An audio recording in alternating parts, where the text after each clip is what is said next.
Weird, right? Alright, well, oh, look, you got no drop frames. Oh, it is acting kind of funny. Ow, so I like it's cold.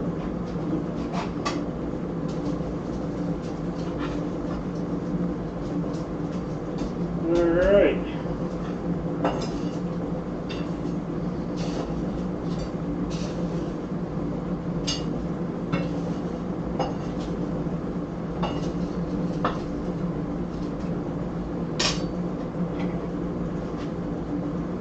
Hey Tim, how you doing? Just getting started out. We're going to try a different style bow.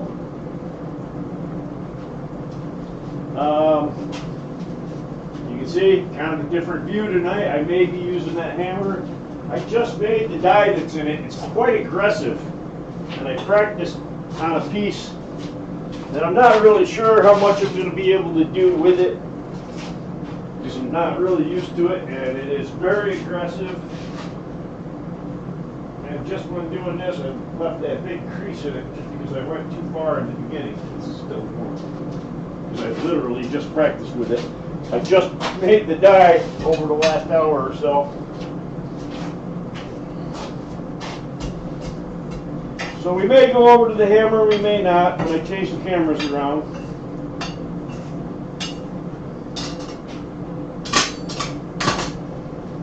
But what I got is I got a piece of, well, I think this is half by 3/4. Half by 3/4. Just guessing at the size here.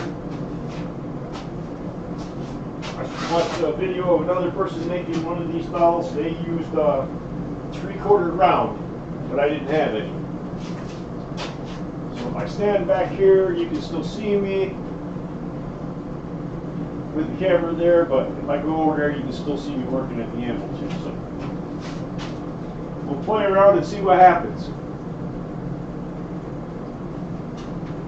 So I think the first thing I'm going to do, I've got 2 notches in it. I don't know if you can see them. What them 2 notches are, I'm going to take the guillotine tool and just crush it down to about maybe 3/8 square in that area. So we'll get the tool out and we'll get this in the fire. See how these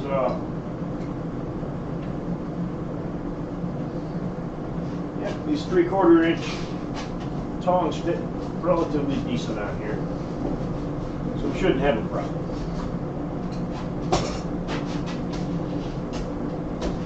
So what's Tim making these days? Make anything lately?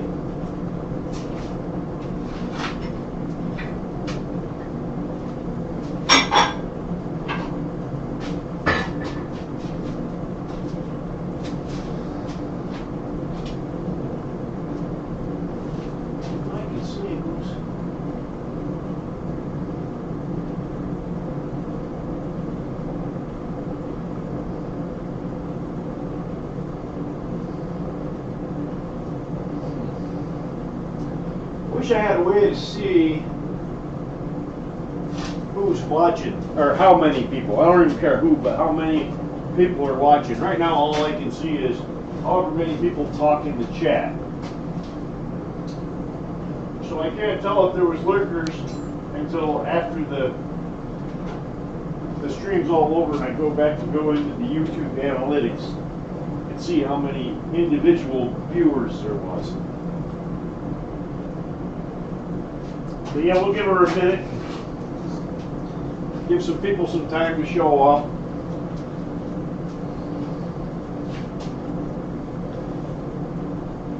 Get this bar heated up.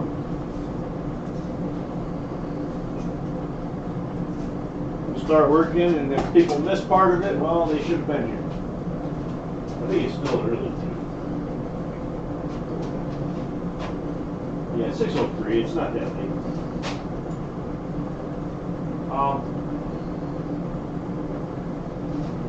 Yeah, we did. That other bell I did, I ended up cutting off the clacker, the bottom hook off of it.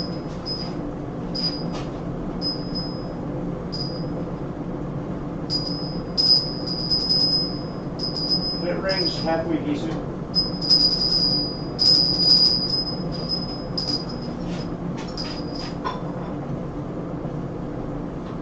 And now we'll make a different one, slightly different.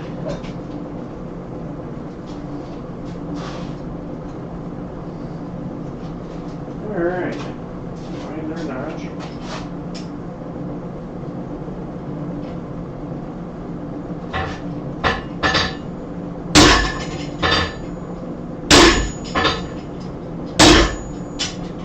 Whoa, almost fell off. You would think that I would weld the post on there so I can put it in my hardy hole.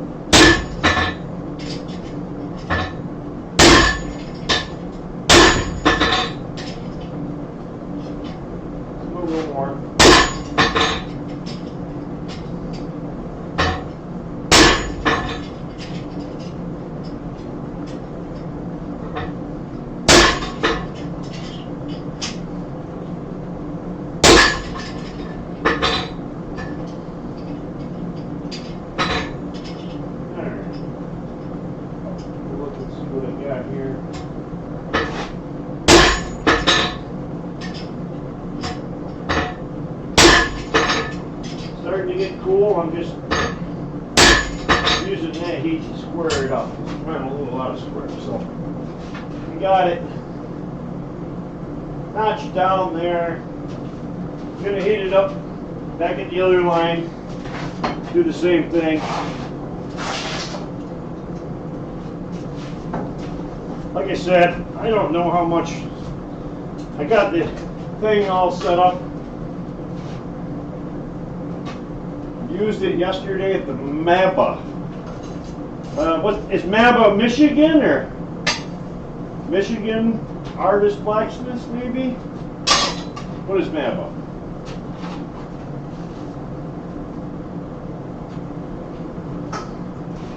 I know my group is New York State Designer Blacksmiths, but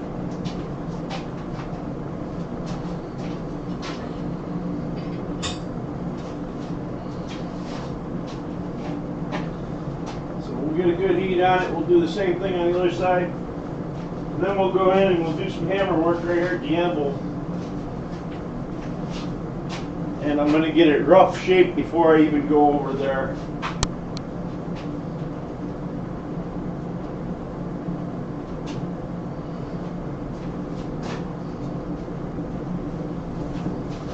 And that may help, because one of the reasons I had such a problem could just be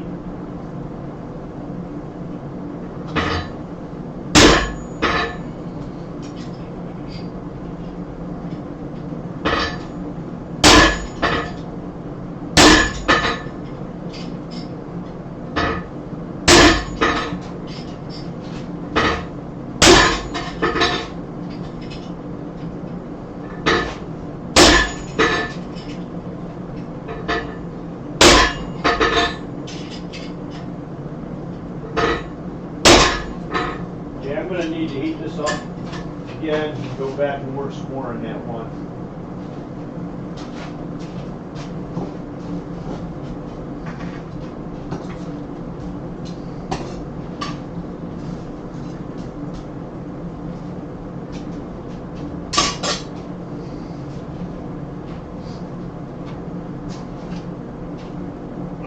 Michigan Artist Blacksmiths, yeah. All right. I think that would be, isn't Roy and Thomas in that group? Chapter, or whatever you want to call it. Lamb stew, huh? We cooked up lamb chops.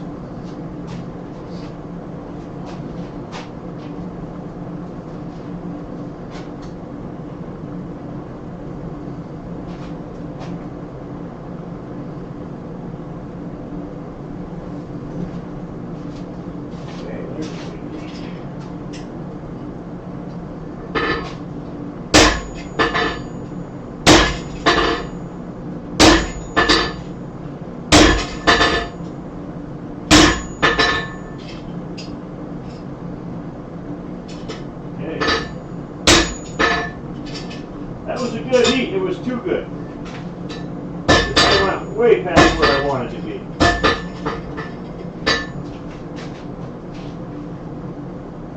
So I think I'll just go make the other side match before I move on. Otherwise, I'll just be struggling with it, I think. Just got home from my guild meeting holiday thing. Cool.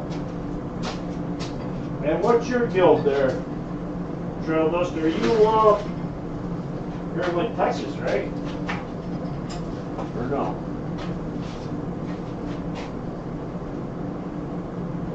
Yep, Roy was there, okay.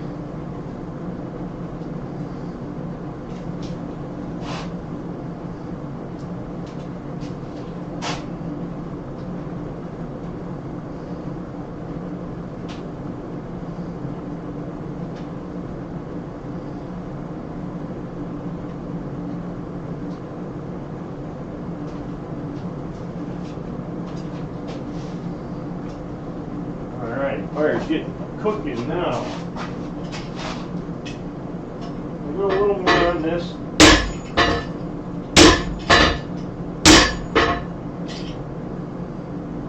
And then try to make it match the other end. That's pretty close.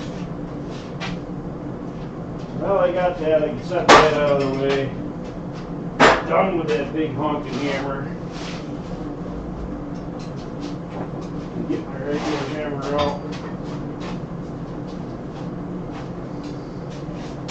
I'm going to work that down in between those two marks. Guild of Metalsmiths. Minnesota and Western Wisconsin. Oh. Why was I thinking you were from Texas? I don't know.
Okay, so you can see now I drew a taper down on that side.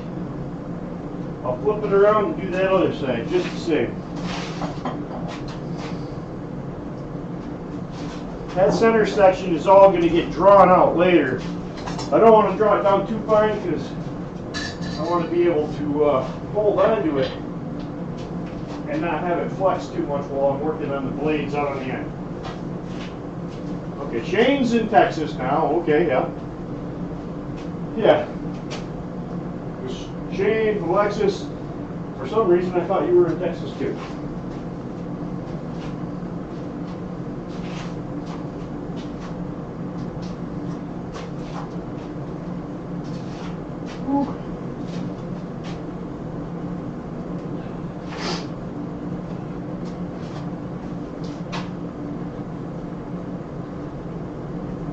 Alright, get a good heat on it, do the same thing on the other side.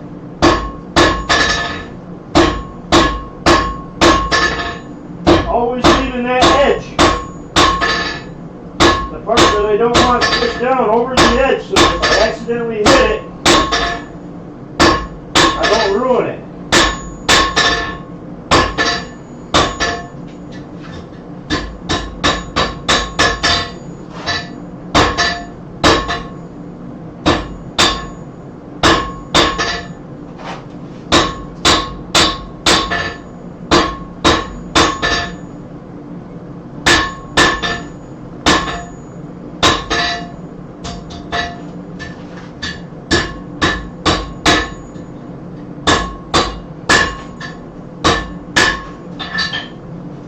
Now I've got, I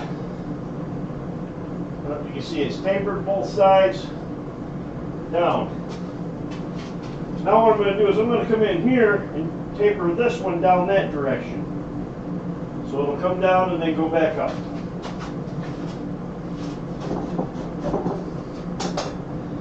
And then when I watched another guy do it, he did it all in the power hammer.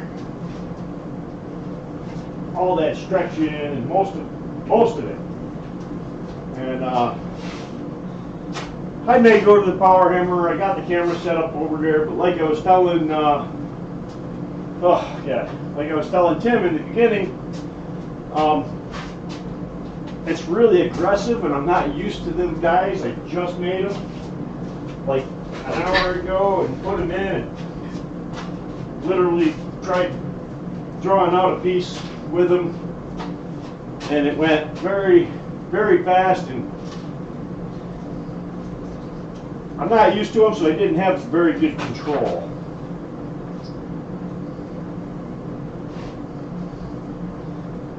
And they're probably not going to be on high on my list of favorite dies, I can tell you that.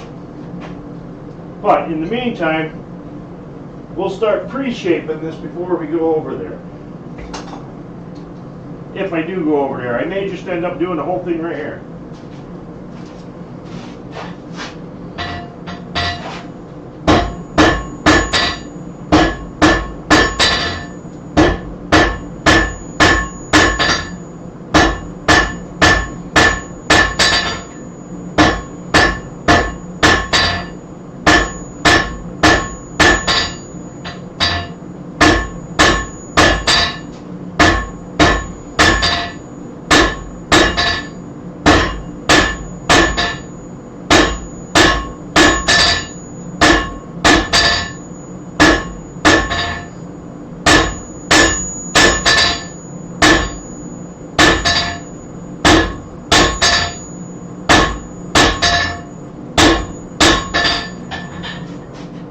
So you can see I'm tapering it down in both directions down to fit that.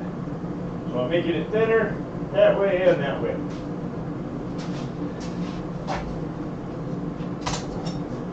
We take another heat. The sweatshirt may have to go. It's a little warm in here. My shop's heated anyway. I keep the shop. I don't keep it really hot. I keep it at like 50 degrees. But once I fire up the forge and stand next to the forge and start swinging a hammer, I get warm pretty quick.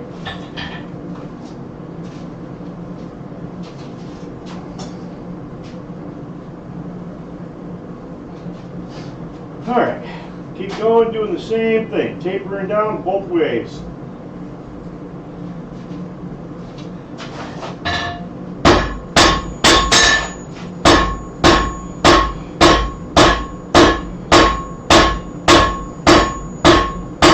Check out the angle of the hammer.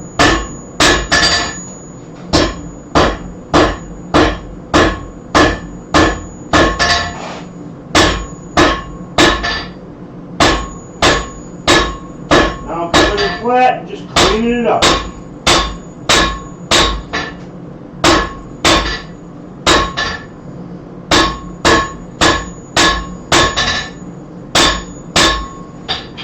It's growing in length pretty good. And it's tapering both directions pretty decently. We'll take one more heat. Then I have to decide whether I want to try starting to spread it, or if I want to flip it around and make sure I get the other one as close to the same size and shape as this one before I spread it, so that when I do spread it, it should come out pretty evenly.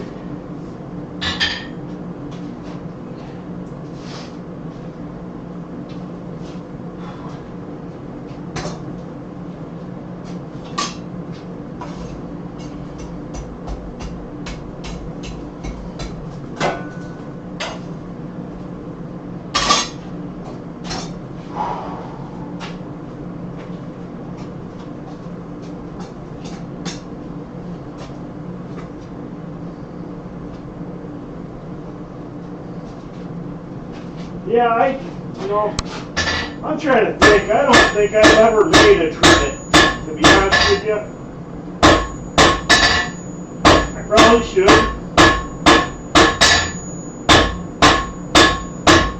It seems to me like it's the kind of thing that I would want to build a jig for, so that I can have consistency on all of it. All the lights.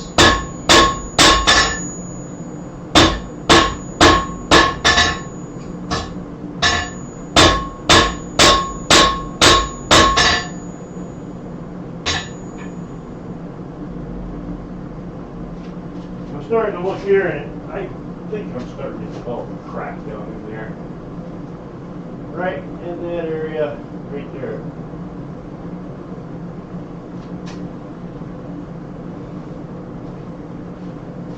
So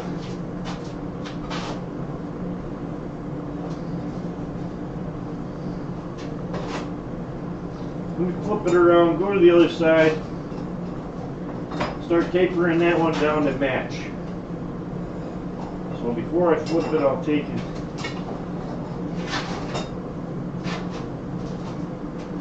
Come over here and just take my soapstone. Run it up to the end,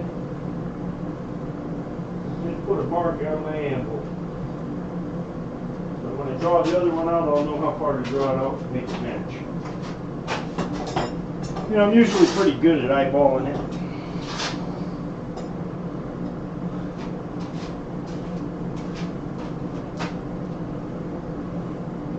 Just wondering if I'm starting to get a crack there. And it could be because that spot cools so fast. And you're working up in that thicker spot and that spot back there. That was one of the reasons why I didn't go way down real small. I wanted to stop at 3/8, but I went accidentally too far in one heat.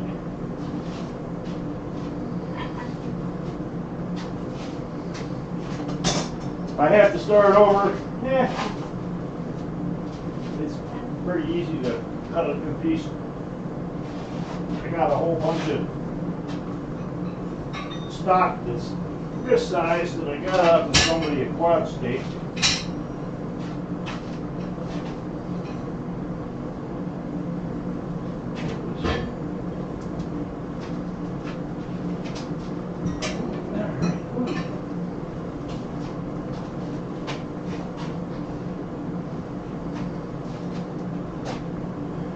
Hello, Dragonstone Gem Ironworks. Okay, I'll just say Dragonstone. That name's just way too long. Alright, so we're going to taper the other end down. You see, I'm doing a lot of this right here by hand. I haven't gone to that power hammer yet. Just did a round trivet, not scrolled. That's not, yeah, okay. All right, I got you. I mean, like I said, I don't think I've ever made a trivet. that I can recall.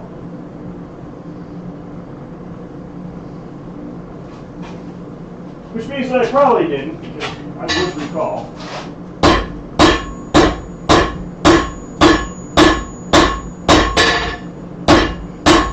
Once again, the angle of the hammer, driving the corner down in, drawing it out.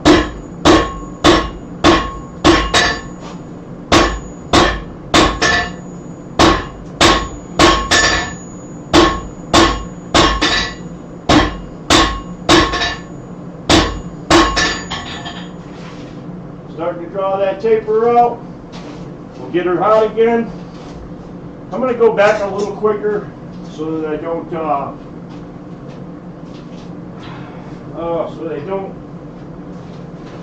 end up with a crack right at that thin spot, which I think I have already on the first side. This may end up getting trashed and started over. You guys know me. You've seen me do it. If I mess it up, I'll just grab a new piece and start all over.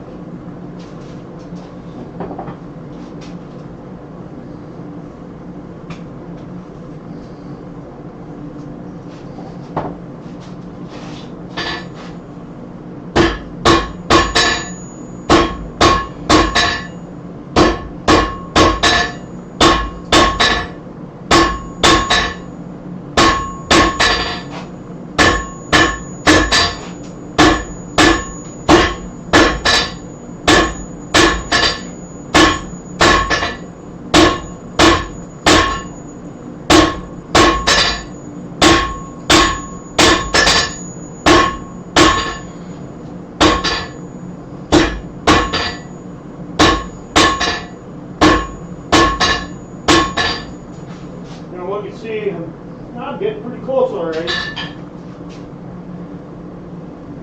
Take another heat.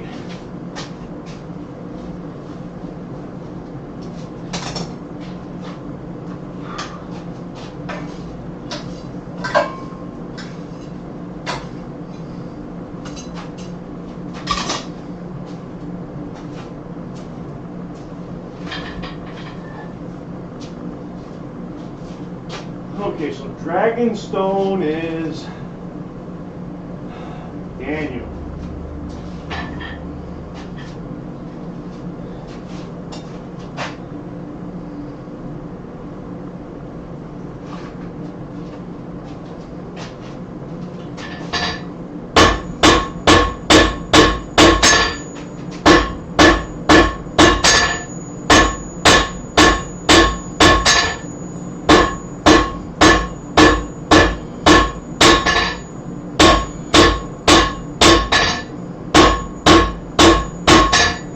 This heat is just a lot of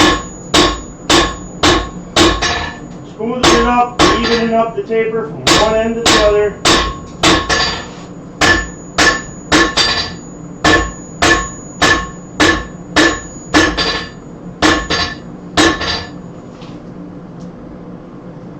Come over here and check. Looking pretty good on length. I'm going to heat it before I crack that.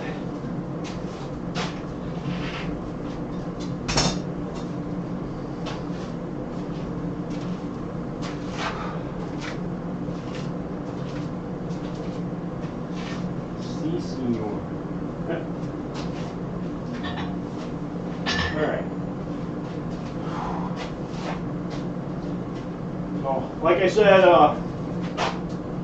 for whoever wasn't here when I said earlier, I built the that little drawing die. It's really aggressive drawing die. And I used it earlier and it is very aggressive. So it may end up ruining this piece because I'm not used to it.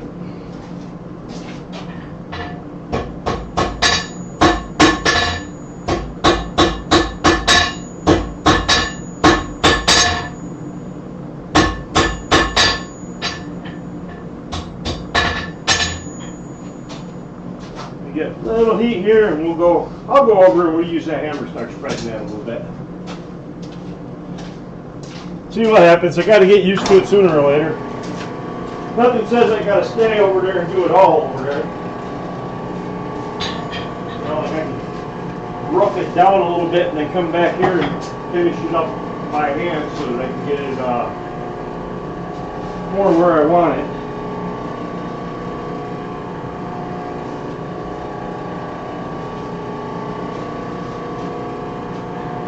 Alright. You know, Thomas, I went on a certain page earlier looking for some sleigh bell blanks. You know, the little round sleigh bells? And I was surprised to see that they didn't have any.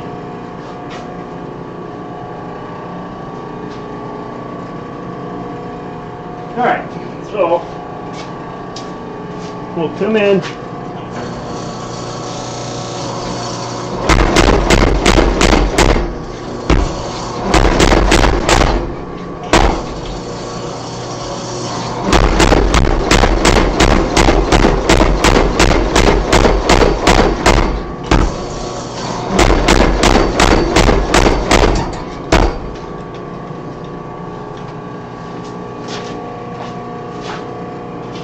See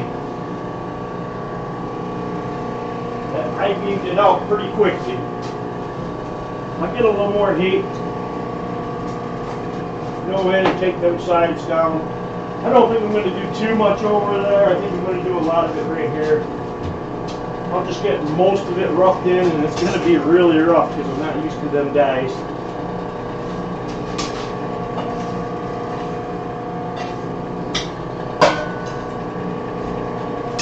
But then I'll come over here and finish it up over here. Hopefully it'll be decent. I mentioned to that person that he should have them there. Yeah. I mean,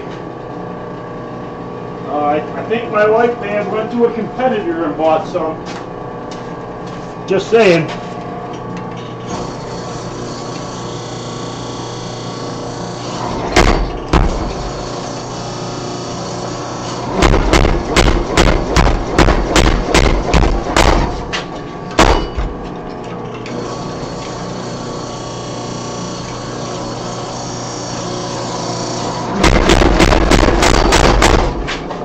Alright. Let me do something a little different here. Let me pull this off. One end. So I don't need tongs. And I'll have a little more control. Getting it right where I want it in that hammer.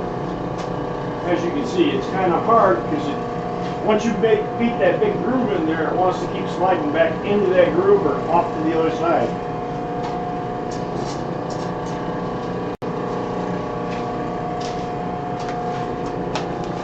Somewhere, let's see here. Somewhere I'm missing a pair of tongs. What's that up?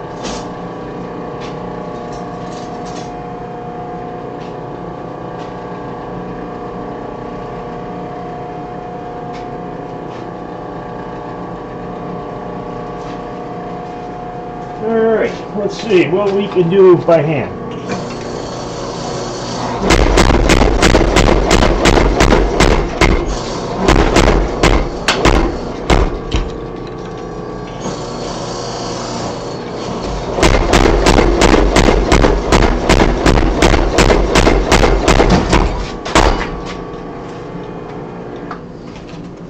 Alright, you can see that spread it out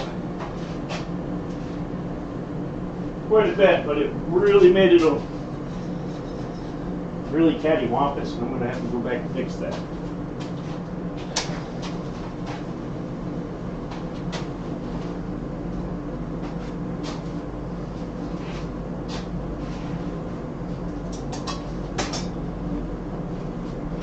All right.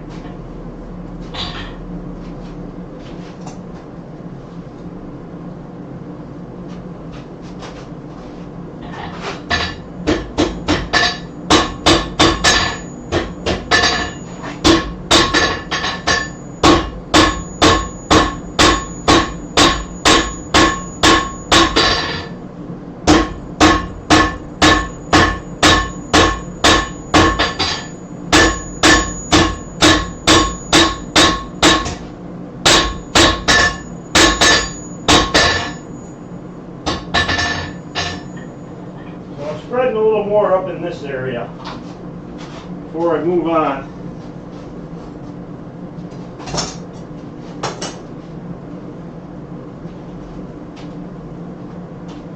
Thinking of bells, I might make 2 jingle bells tonight. Yeah, my other bell, I ended up cutting off the little hook that was down below on the clacker.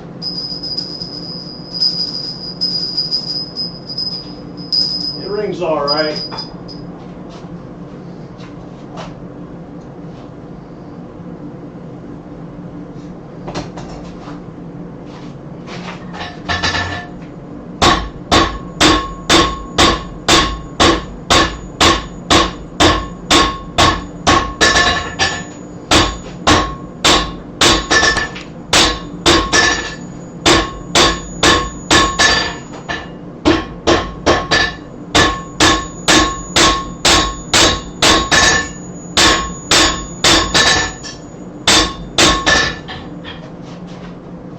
Spreading out down here, trying to get some more width on that, bring it in to match it all up. The problem that you get when you get this thin is it cools faster, so you don't get a whole lot of working time.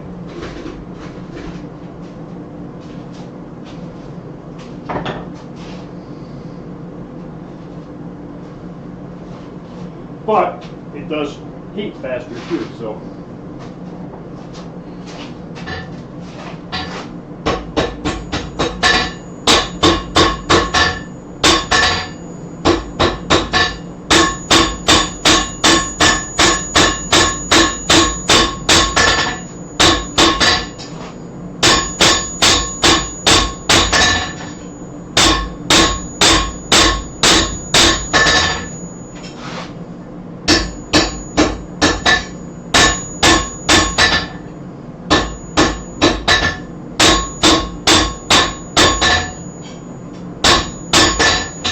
See, it's starting to take shape. I want it to be a nice taper out to the end.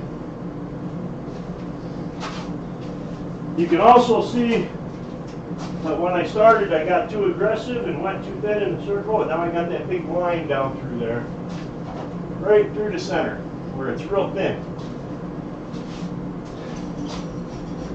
I would have to make that really, really wide in order to bring all the rest down to that thin.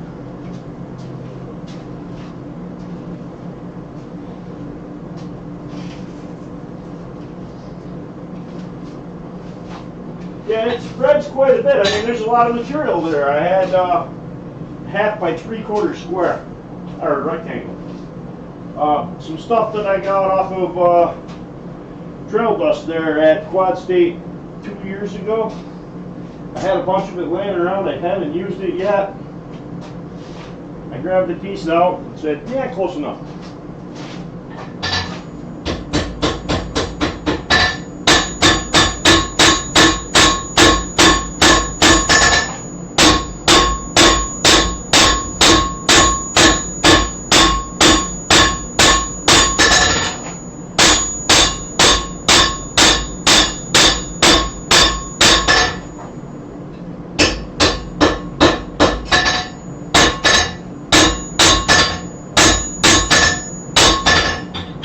Keeping the spread going, working back up into here, getting a little more width on that. And I probably will spread it a little bit more so that that spot in the middle isn't quite so big.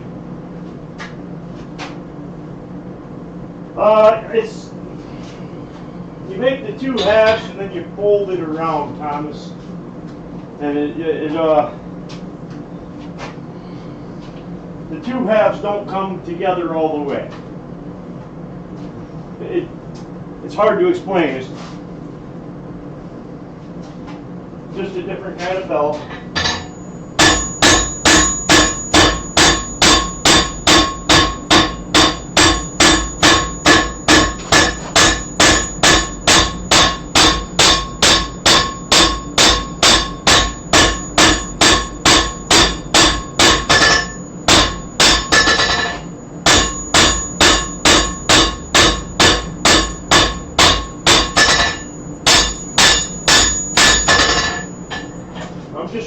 down, spreading it more, but I'm trying to get it thinner and get it closer to that center section. I'm not going to be able to get that all the way out.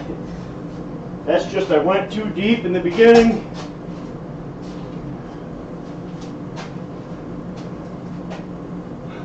And there's not much I can do about it now, other than just deal with it.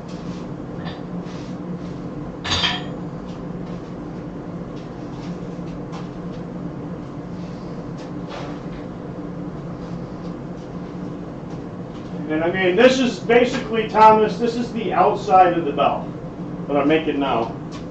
And the clacker is just, you make a clacker later and hang it in the belt. I mean, this would be one that, man, a guy with a table could probably make a sheet metal blanket that's pretty easy. And then somebody just has to curve it in swag block, a couple swages, and be done with it.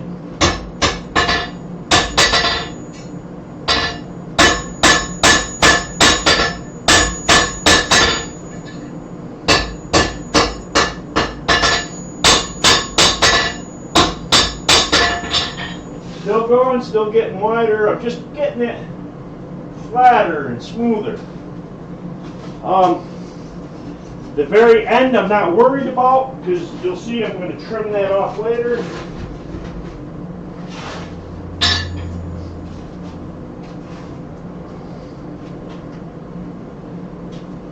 Still kicking Thomas, much slower these days.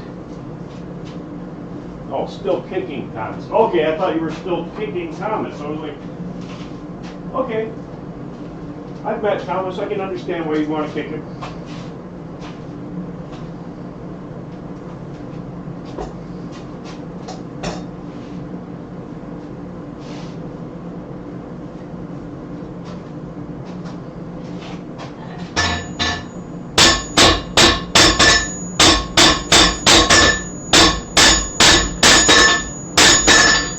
Now I'm looking and I got this spread about the width of my anvil. I got it spread pretty good. Now I'm just going to work on getting these sides straight.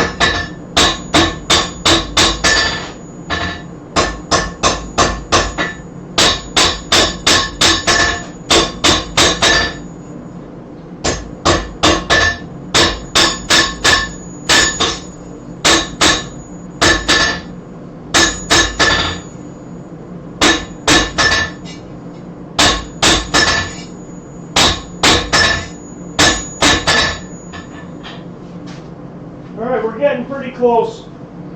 I got a little swoop in there, so what I'm going to do is come in and just pack this edge out a little bit to fill in the swoop and then straighten it out, and that end should be done. Then we can go to the other end. And hopefully well, I'm going to have to make the other end.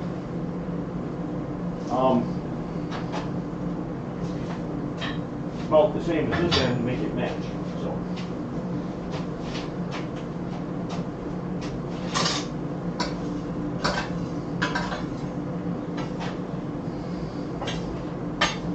Yeah, I might make another set of dies over there that isn't quite, those are 1 inch, I used a piece of 1 inch shaft, you know, like a 1040 shaft or whatever, and I got more of it. So I used just a chunk of 1 inch shaft, and I may end up using a little bigger size, making a set that isn't quite as aggressive as that. Maybe I'll go up to like 1.5 inches. Whatever I got here, I think I got some chunks of decent size shaft that are a little bigger, won't be quite as aggressive. There's, I think that's 1.25 inches. But I think I've got some 1.5 inches here somewhere if I look around for it. But not important. Let's get back to what we're doing. Alright, so I got to draw out, take some of that material and push it out into them low spots. There.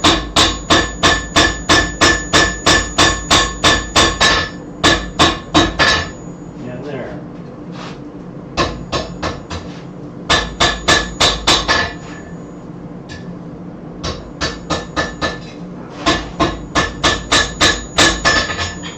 Get hot.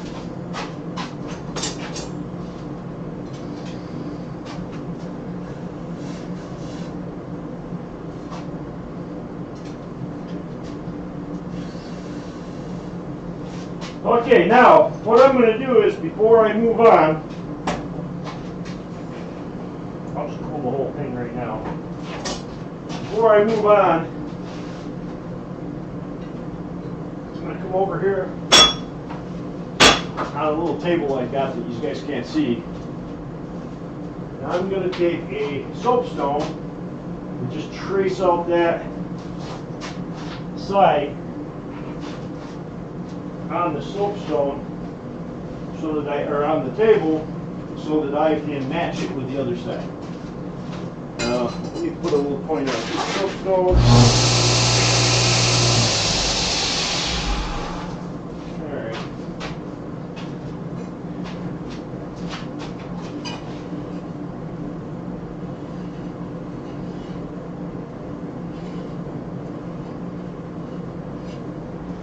So, like I said, I'm not too worried about this end out here, because you're actually going to trim that off.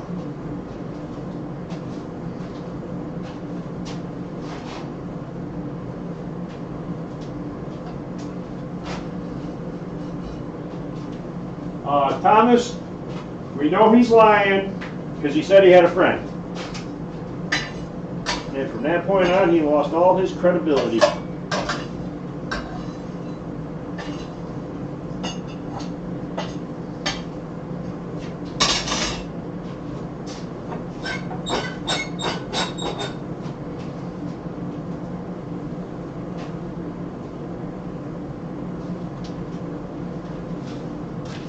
So hopefully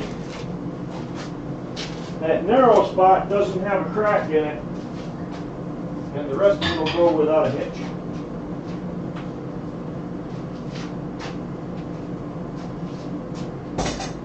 When I'm making the next one, really all I'm worried about is the shape and the flare going out. The end is all going to be ragged, I don't care about that.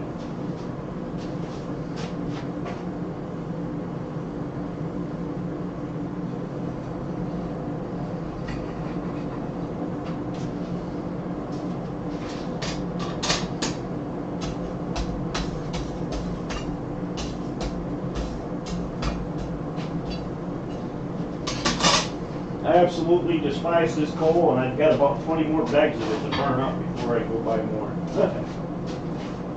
But I'll get through. I know Mama did their thing yesterday.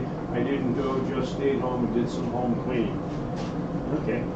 How come you didn't go, huh? You know, people like you are supposed to be supporting Mama. Alright, first thing I'm going to do is straighten it. Then we'll go over and start doing a little bit of spreading.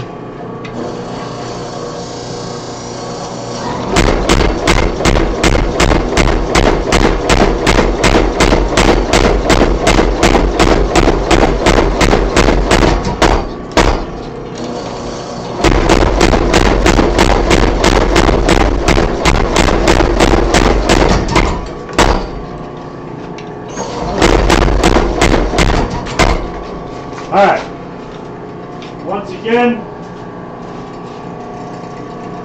you look, it's got that, it pushed that center right down, and it's got that, I call it an eye beam, where it's got like 2 flanges. And I'll take a heat, come in, see if I can't knock some of them flanges down and start the spreading process.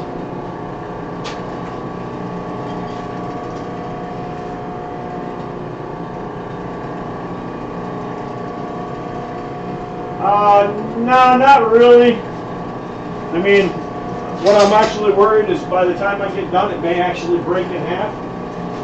Because if it didn't break in half, then it wouldn't worry me at all.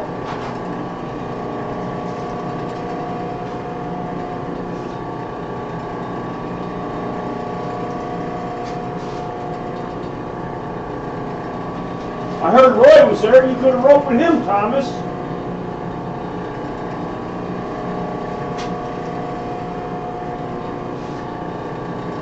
What was, oh, decorated tree.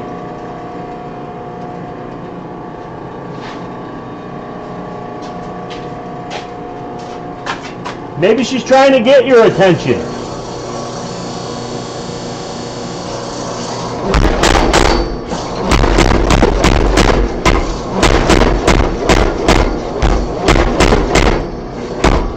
All right, here's one side.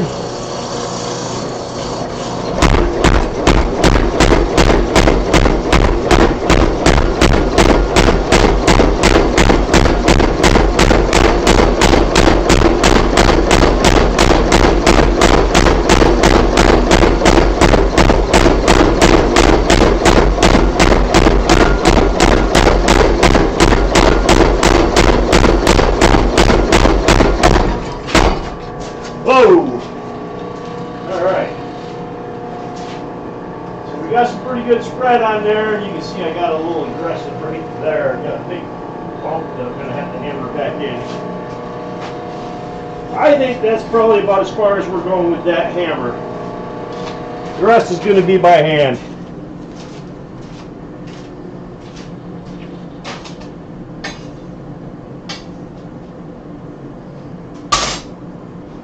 But that was a lot of spread for 2 heats. I couldn't have done that anywhere near that fast by hand. You did a live on your channel Friday from Roy's shop. I wish I would have known. I mean, depending on what time it was, I probably could have found a hiding spot at work and watched it. All right, pump that back in before I get too far.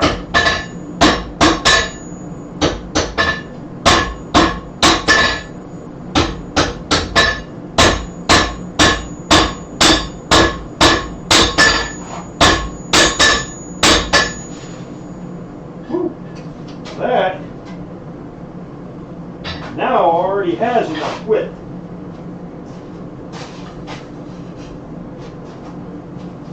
So now I have to come in and kind of like, it's too wide in a couple spots already. So I'll have to come in and kind of hit it. It's going to want to fold real easy, go flat, hit it, go flat, like one hit, flat.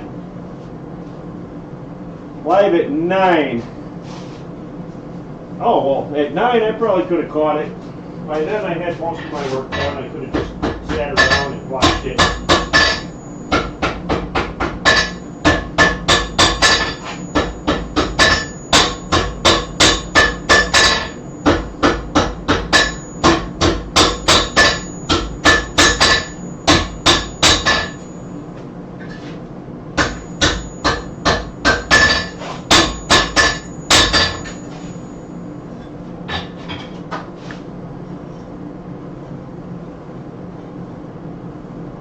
Alright, I'm going to come in and start knocking that down a little bit. Up close to the transition.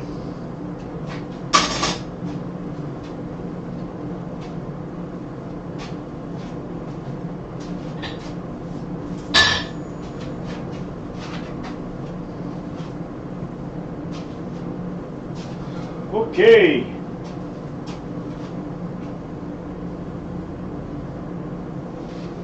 Yeah, I wish it was easier just to change my dies, but I actually got to pull a couple bolts and change them, or I'd have thrown my flat ones in and really went at this with the flat ones and done a lot of work that way.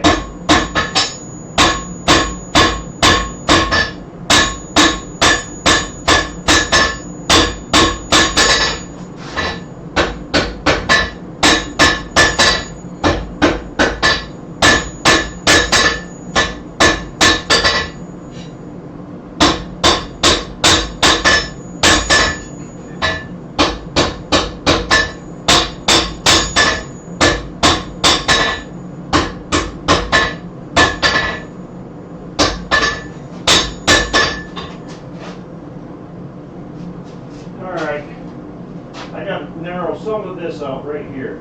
This is fine on the end, but some of that bulge has got to go.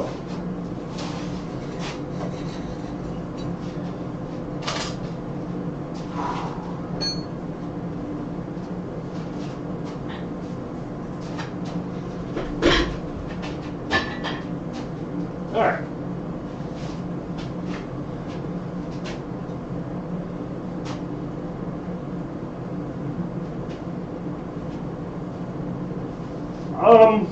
I have no idea what happens if you add more or subtract and make less loads. Because you could do a 3-load one, I suppose.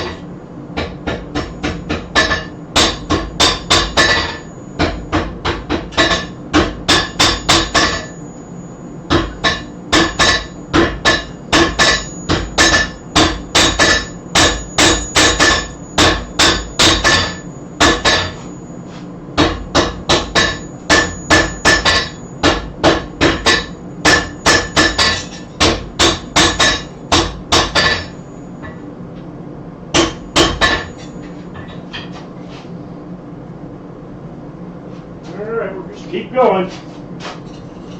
We're going to try to get close to the other one, as close as we can. The better we get it now, the better it's going to come out in the end. I don't see why it would have to be an even number. I mean, it just has to have the geometry so that from the center, you know, down to the point when they come together, they have to not overlap each other. And come together close enough so that the ball that you drop in there doesn't fall out.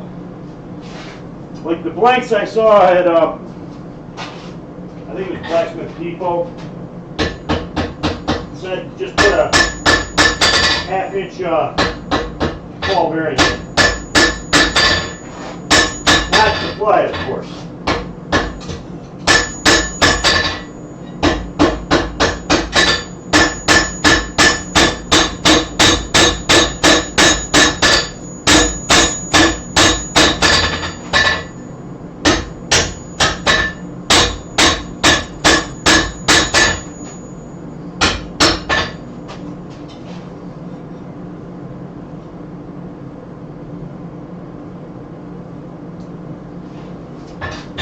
So we're going to keep going. It's slow because you're pushing it in. You got to keep flattening it. Because that material has to push out to the end or I'm not going to have the same length as the other one. I could just be like, close enough and trim the other one to match this one. That would work too. But I'm not gonna.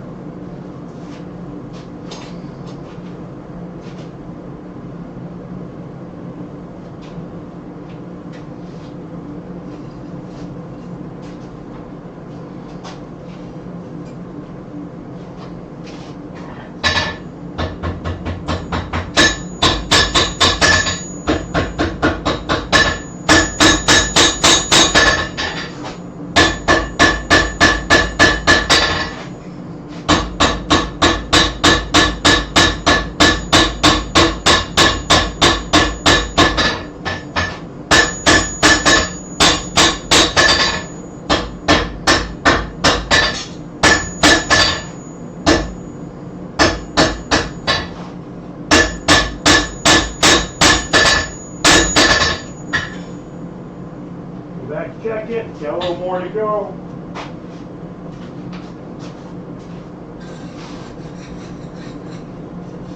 Maybe I can get some heat back closer to the transition and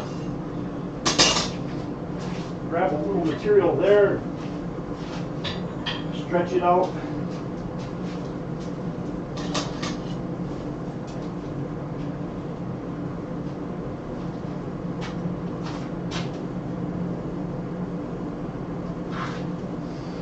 I don't know if it'd be a different tone. I mean,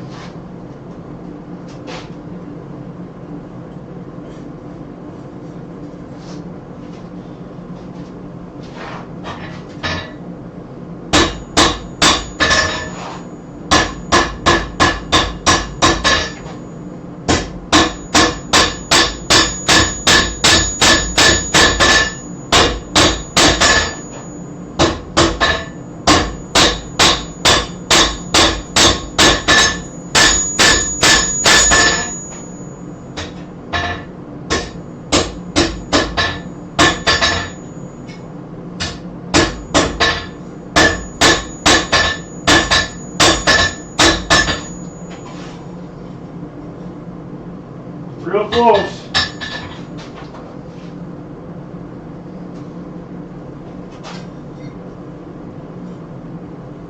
Real close. This is a little too wide out on that end. Tuck that in a little bit more.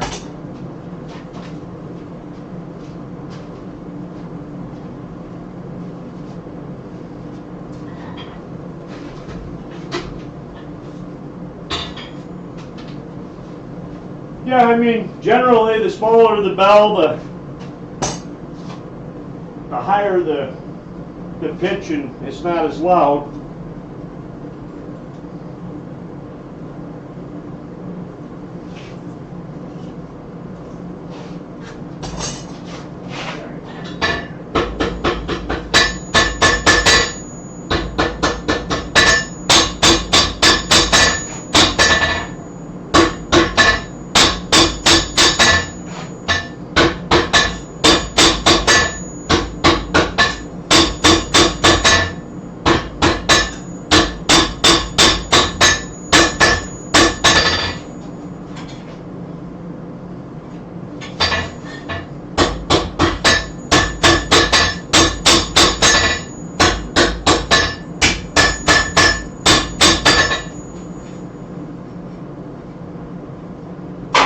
Getting there, we're getting pretty close to the same as the other side.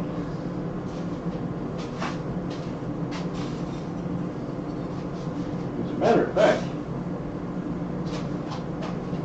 let me pull it and double check that other side. Let's see where I started, because this one's starting to look like it's longer than the other side already.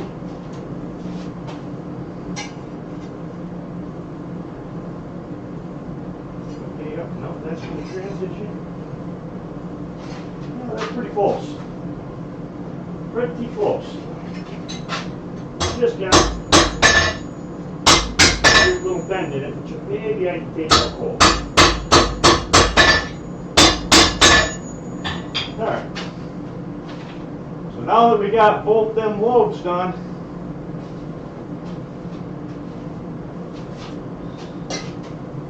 I'm going to heat it back up right at the transition and put both of them in a nice straight line. Then I'm going to cool it, and you'll see what I was talking about when I said I'm going to have to trim it back.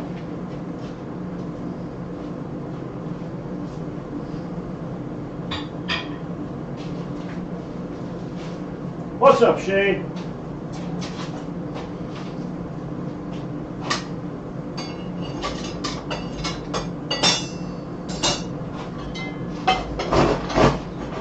So, you know, it's getting close to Christmas time, so I figured I'd just do a different style bell.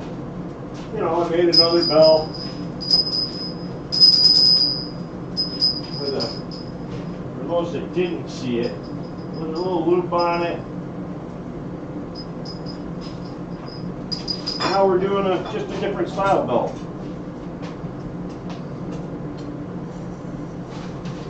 Alright, so we got heat there, got a little straight here.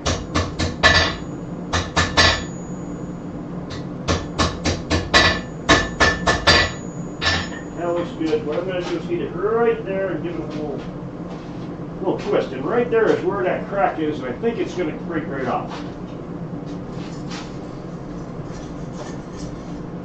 Now, of course, it's so far in that, you know, starting over now is going to be a pain.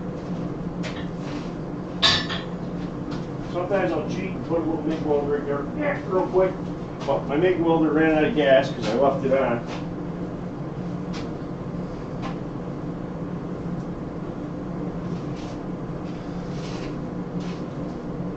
Maybe we'll just take it right up to a real high welding heat. See if we can't work it right back in.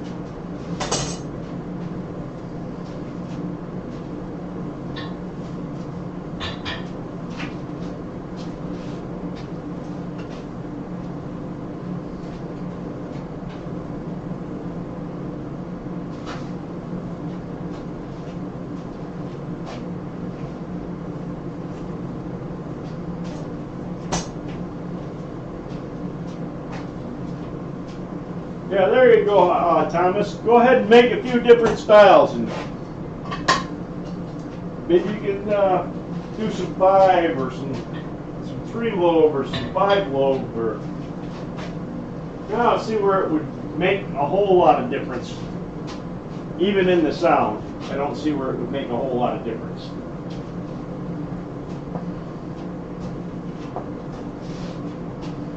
So I'm going to get this really hot this time. I'm going to come in and go right into that corner where I got that crack. See if I can't weld that right back together.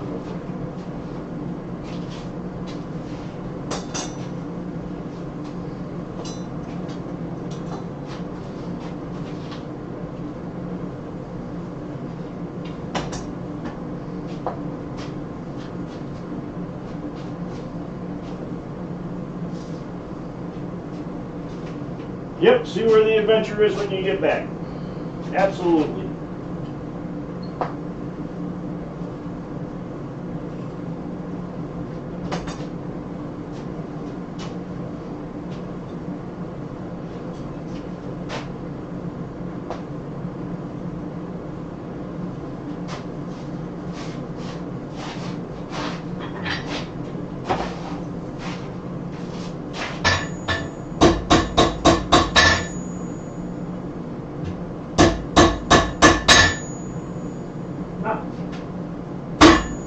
See what happens.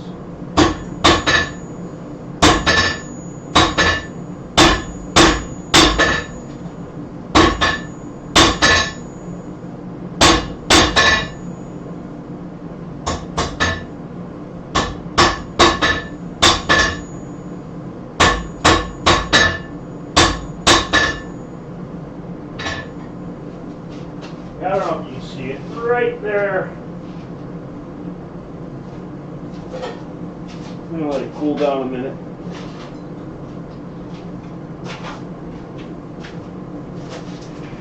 Right there, there's a crack.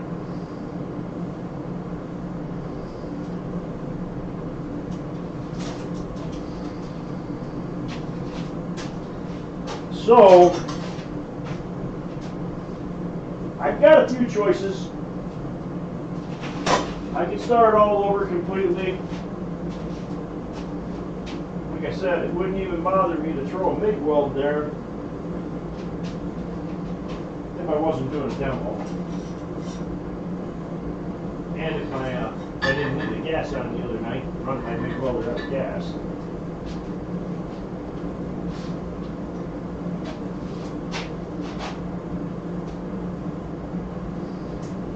Yeah, I don't know whether I want to keep going on it or not, knowing that it's just probably going to crack off later on down the road.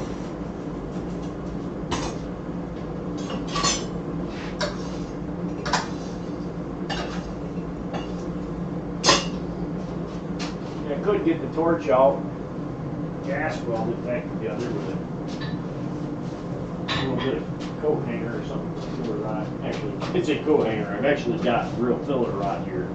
Wouldn't have to use a coat hanger.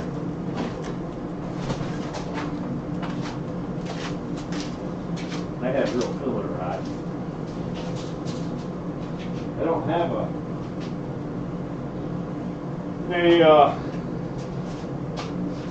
straight argon tank to run the TIG. I just haven't used TIG in so many years that I didn't see the need to have a tank with pay leases on it.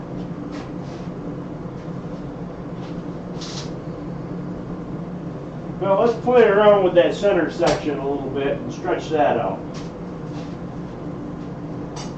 Then, like I said, maybe I'll just take and grab the torch and gas weld it, but then I'll have to move the camera to get back here and get the torch.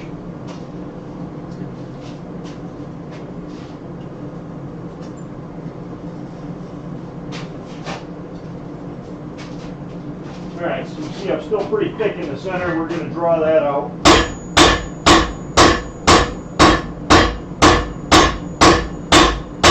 Like you see, that thing's bouncing up and down, waiting to come off.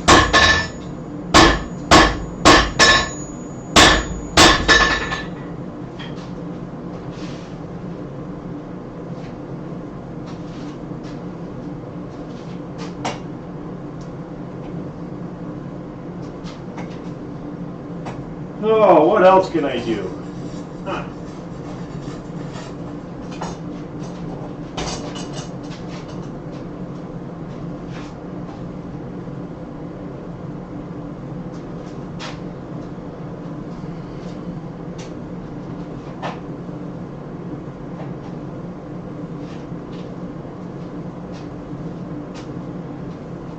Yeah, I'm live and I'm messing up. I got a piece that's got a crack in it. It's probably going to break off and be all for naught.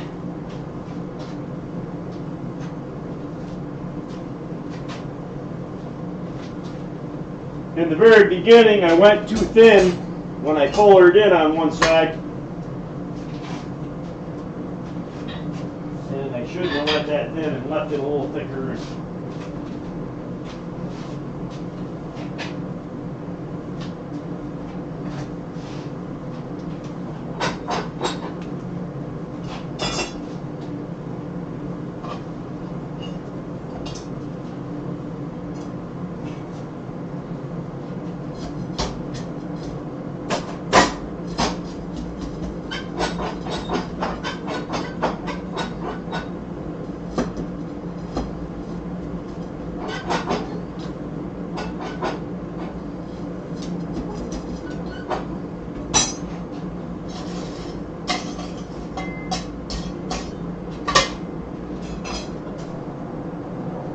Alright.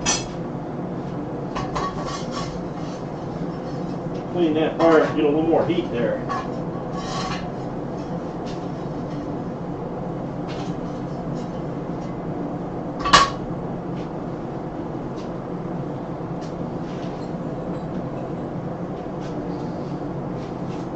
I could just find something and lay it on top of that.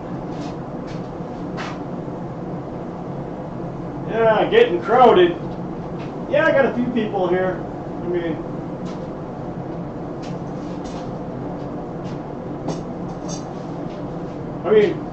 pretty much. I think everybody in the room I've met in real life.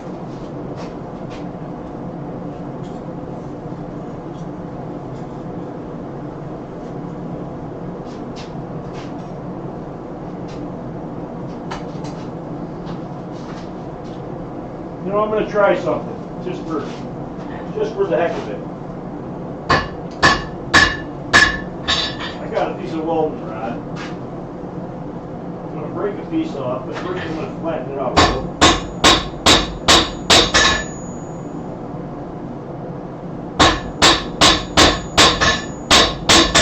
I'm going to set it right on top of that and see if I can't forge. Ooh, it's warm. See if I can't forge weld that right to it. That'll give me a little extra mass in that spot to work with.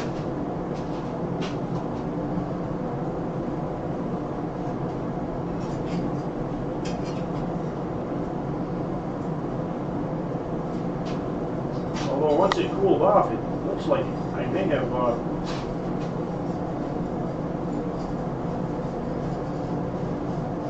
something good there already.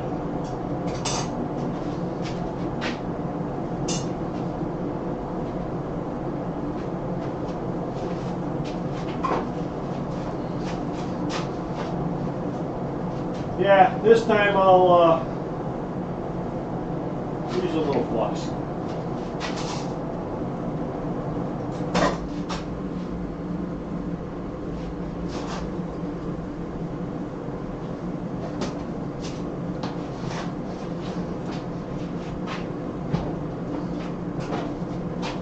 And that piece is so small that I won't even have to roll that piece over to get them both at the same time.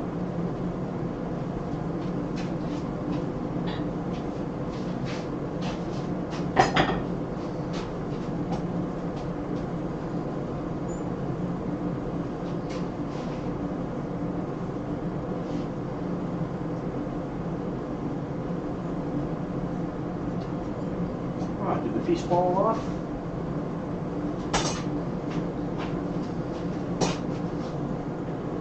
I think the piece knocked off while I got putting it in the fire.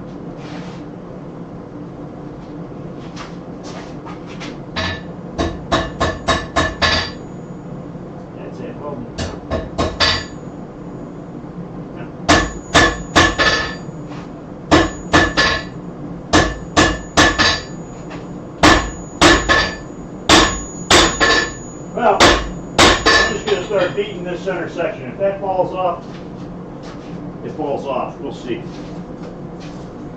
I'm already too far through it to... No, actually, what time is it? Let me see what time it is. 7 o'clock, so 7:14. I could probably start another one and get to the same spot relatively quick. Yeah. Might be a better option.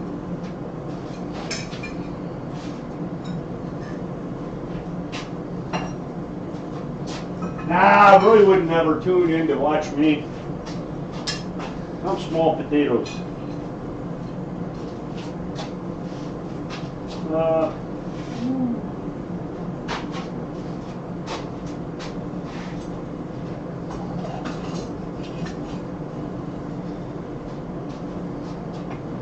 I mean, that kind of sucks, but what are you going to do?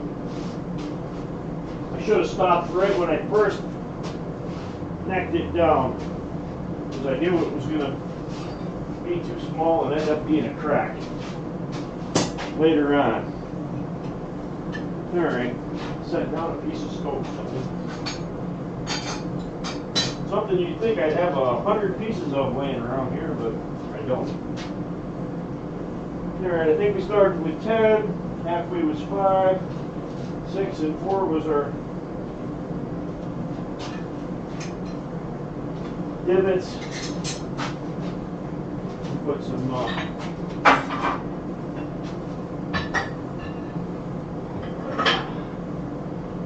marks here.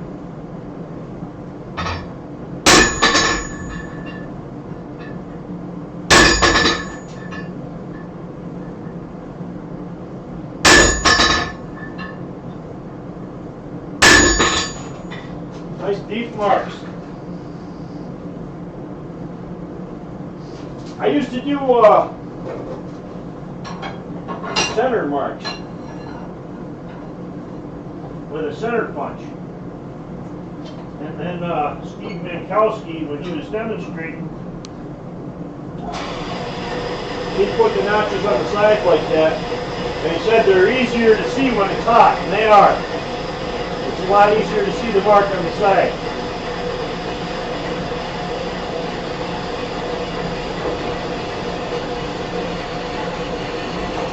Just get a bar cut off here. All right, so now we got a bar. We're 10 inches long, 2 inches in the center is going to be the center part, and the rest of this is all just going to get flared out.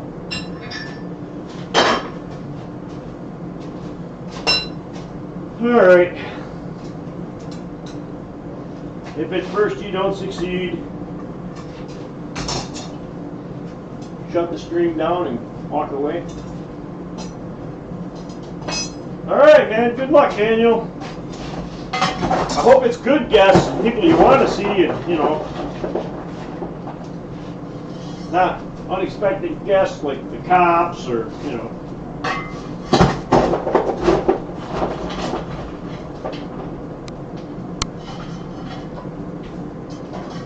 I mean, you never know.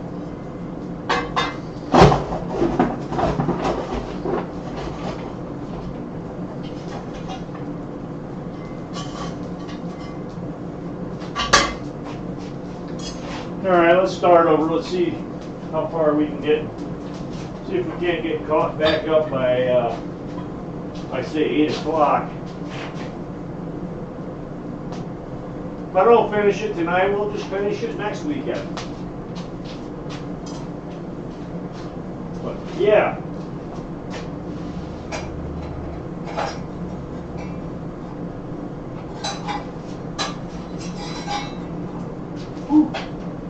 And to be honest with you, that one there, I may just gas weld that part later on and finish it up. This is my first time making this particular bell anyway. It's kind of why I like doing these live streams. It gives me an excuse to come out and fire up the forge and actually do something. Yeah, I can, Thomas, but now I'd have to move the camera and everything to get back here and get the torches out. But I may end up actually fuel welding it. Like I said, I could TIG weld it, but I don't have whatchamacallit anymore. Straight argon. I've got the argon CO2 tank for the MIG welder, but I don't have a straight argon for the TIG. It's kind of small to stick weld, but I could probably do that too.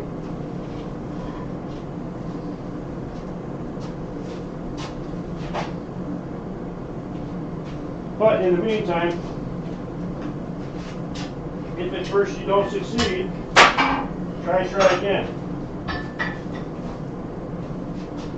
See, I got this one.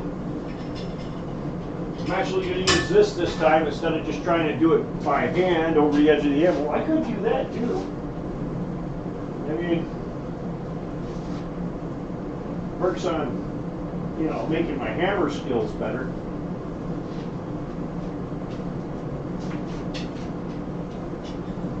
I mean, this certainly took it down too far when I took it real hot, pulled it out real hot. And when I put it in there, I gave it a hit with a big 5-pound hammer, and she went farther than I thought it was gonna.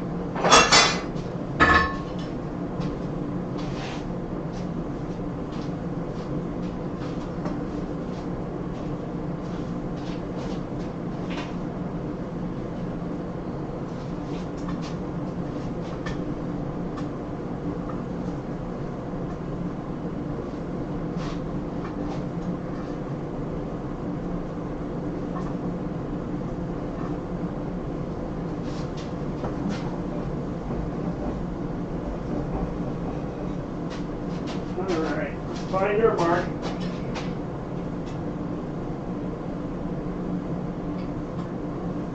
Right there.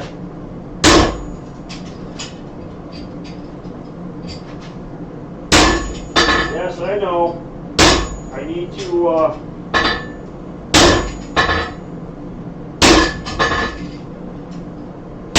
put a shank on there. So it'll sit in my hardy hole.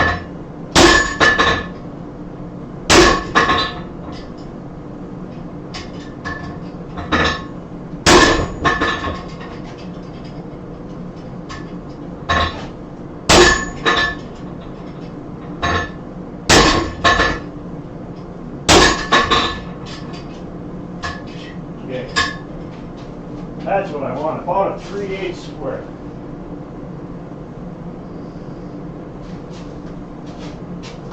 Try this again. Flip it to the other side.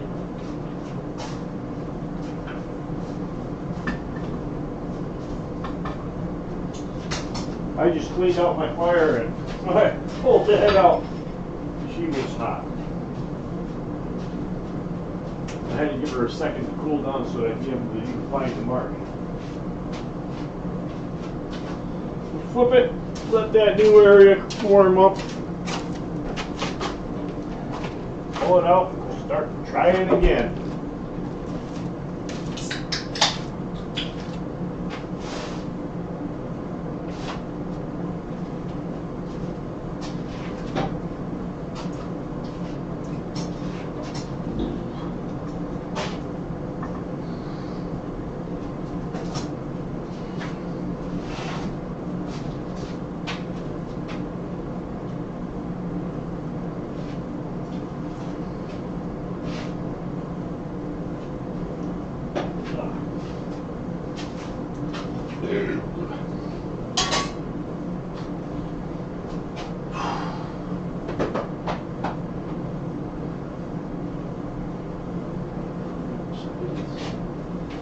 All right, so what are you making lately, Alexis? Have you got the shop done yet?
side.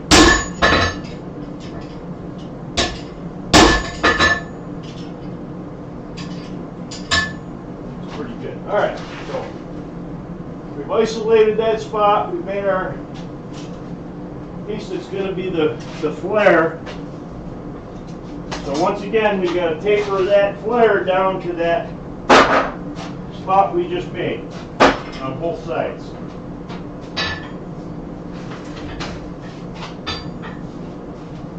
I'm going to get it good and hot, like welding temperature hot. Haven't done squat. Huh, well, that's not good. But I can honestly say I've done more forging in the last 2 months than I've probably done in the last year. So, yay me.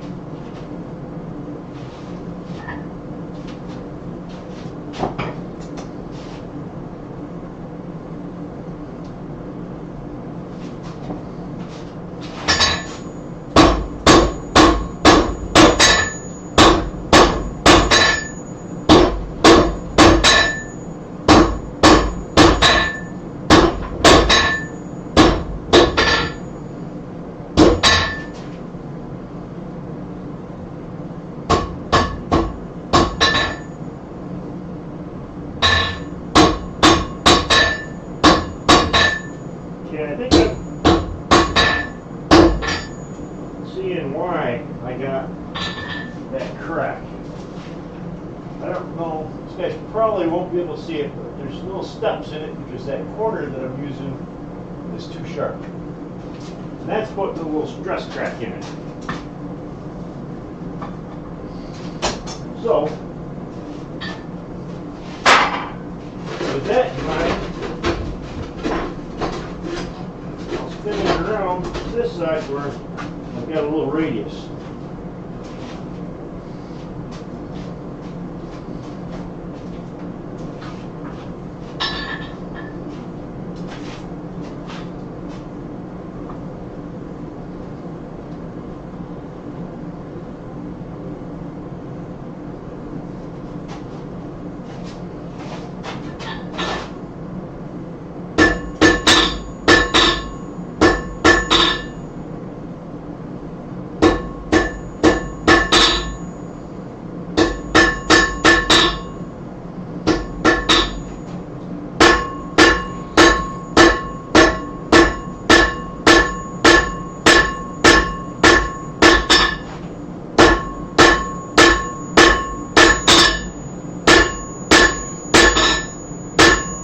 That was pretty much a wasted heat because I was just going in there and fixing that spot and getting rid of them jagged little notches.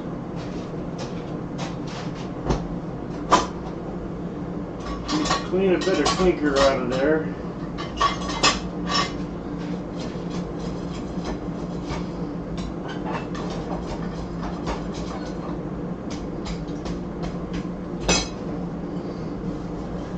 Heater back in the fire. Heated.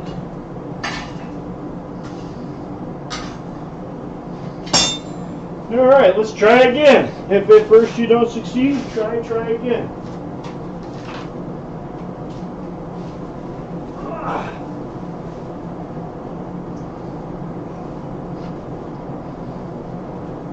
Have the stuff off frame so that I can take the sweatshirt off.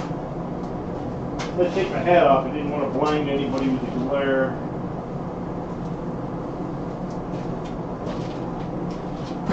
And I got a hook over here. I can hang my... Yeah, who would think I would have a hook in my shop?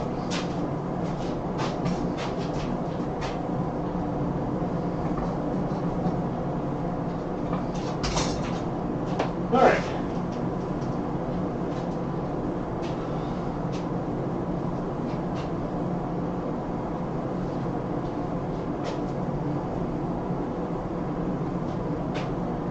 Attachment for the tractor, pick the swingers.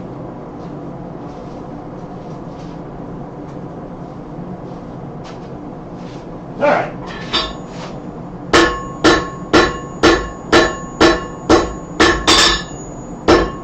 Let's go ahead and get her drawn.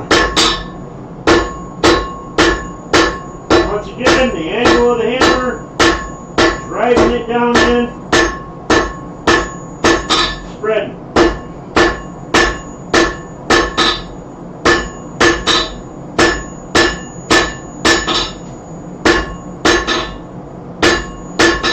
What I'm doing is, from about where that transition is,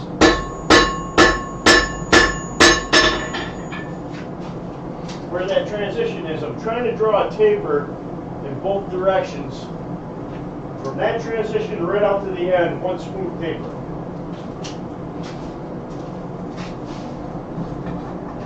Get another heat, draw another taper.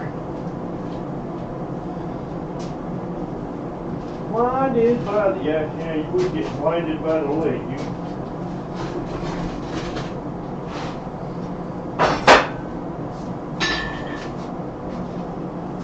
Okay.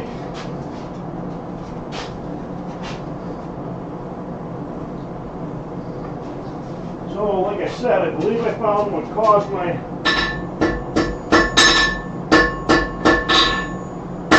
crack on the last one.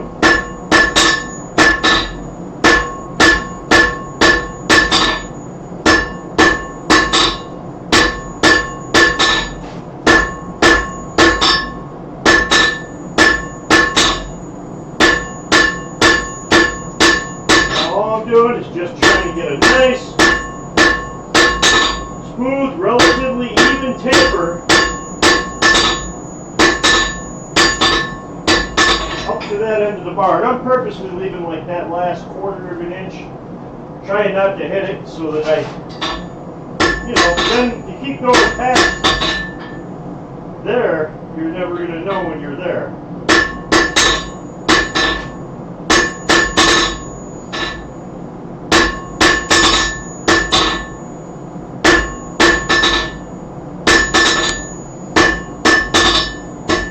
Alright, so that's a pretty good taper in both directions.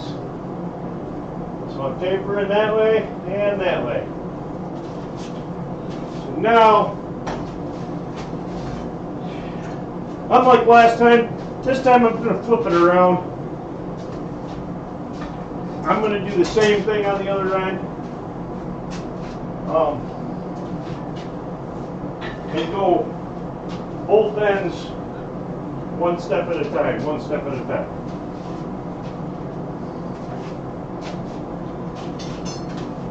So, I've already done it once on that one, so I do have a little practice.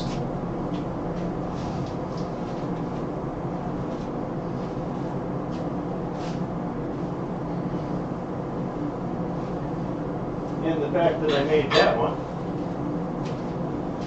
So every time I go over there, especially when I go over there to the power hammer, I should get a little bit better because I'm getting used to how aggressive that die is.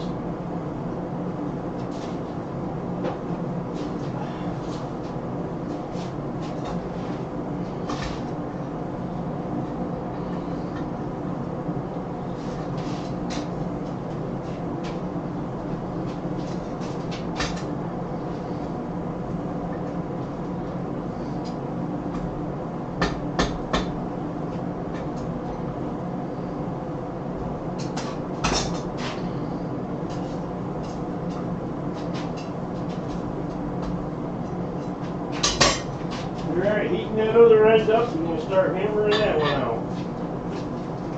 With any luck, we'll go faster than we did on the other one. I can get this drawn out to that bow tie shape like that one is, and before 8, I'd say, I'll be in pretty good shape.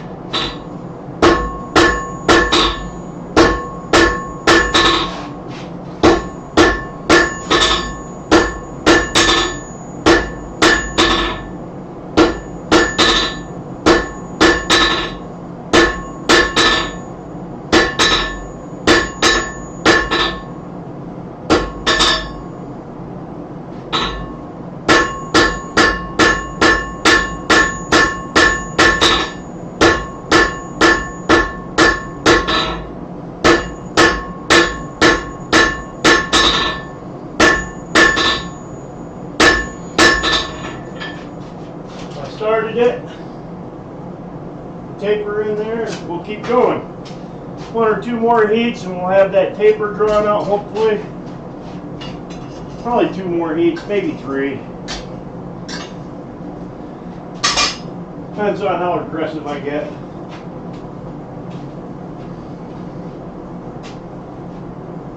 Once again, you can see a lot of times I'm dipping my hammer and digging that corner right in, using that fuller rather than going over the horn.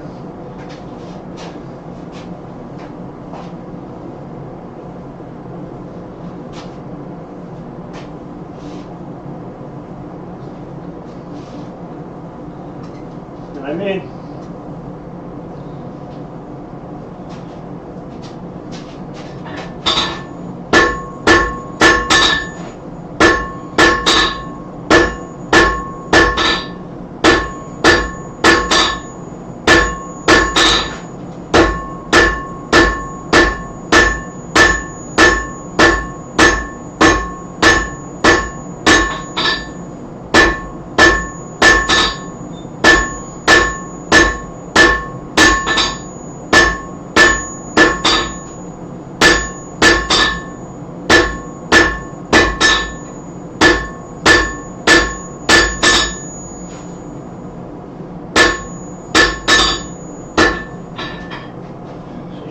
getting that tapered in both directions. Drawing it out nice. I probably should take a, for the sake of consistency, because the more consistent you keep it, the easier it's going to be. So I probably should mark how long the one side is so that I can repeat it on the other side.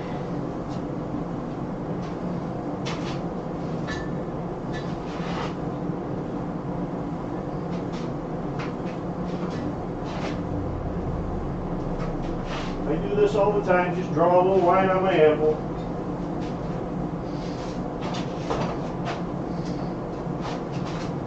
And I can put it up there, say I'm still 3/4 of an inch short. Story of my life, 3/4 of an inch short.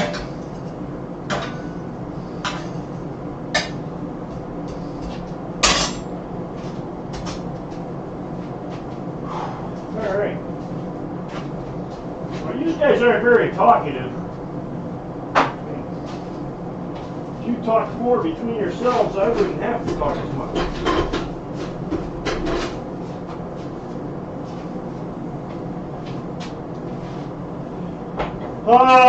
Let's see, Trail Bus, did you miss the best parts? Were you here when we started over?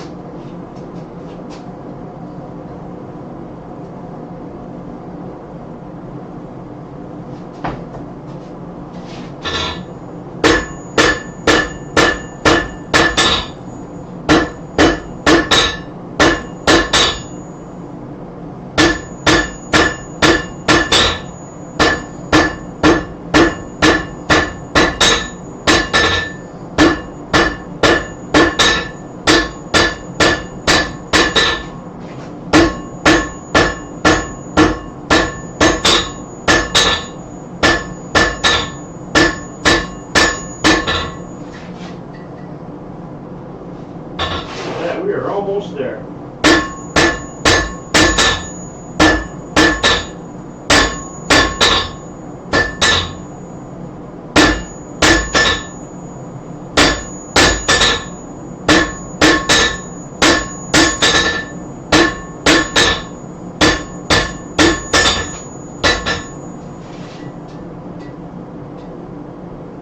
Good, right there.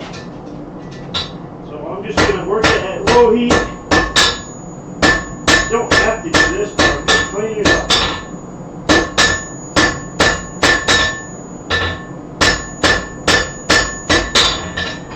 And I'm letting this go way, way, way down in the heat because I kind of want you guys.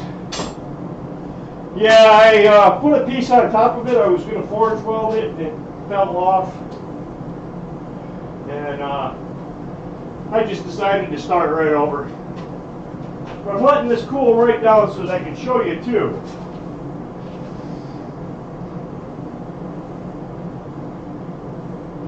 every time you can get nice, smooth, straight, you know, without a whole lot of hammer marks. I got the occasional one here and there, but for the most part, that looks pretty good. All right.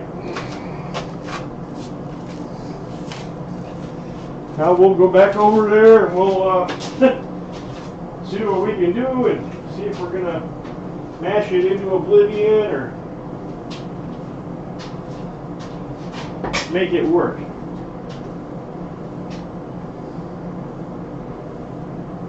Yeah, you missed me.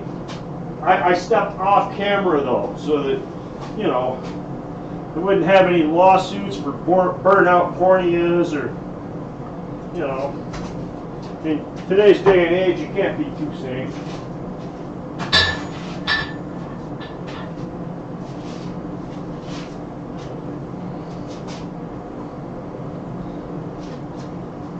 All right, let's go over there and put the hammer on.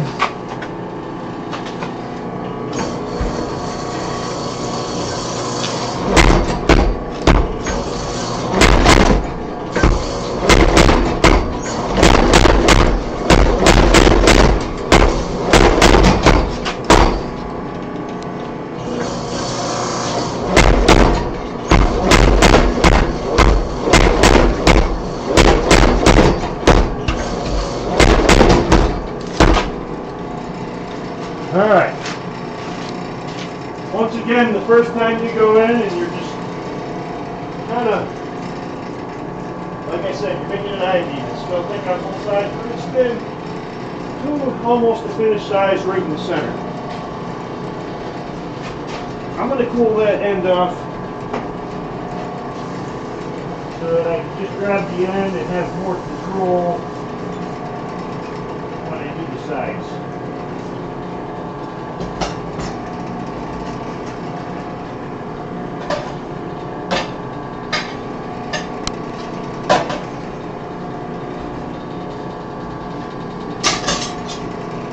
And for those who don't know, my hammer is I made homemade years and years ago. I bought the motor, 2 pillow block bearings, and a spring. The rest of it was all scavenged. When I built it, I had about $250, $300 into it total. So she's a little quirky and doesn't have the greatest control when it comes to light hits.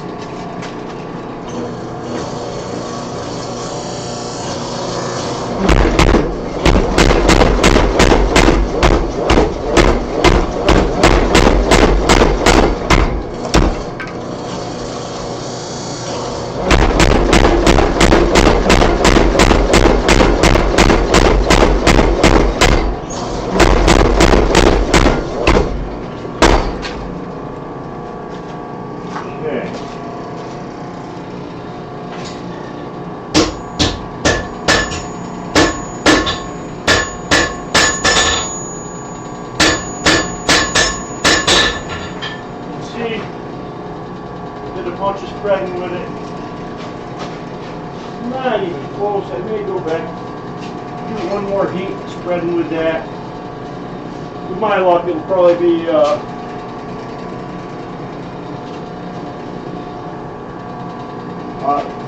no, I didn't remove it Thomas style.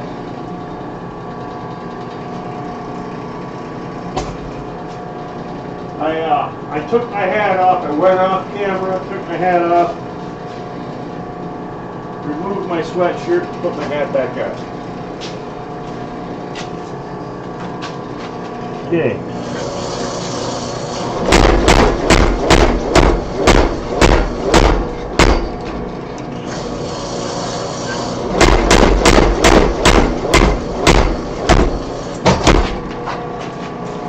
All right. Like I said, I got that spread real rough. We're going to fix it. It is, believe it or not, it is better than I did on the other one.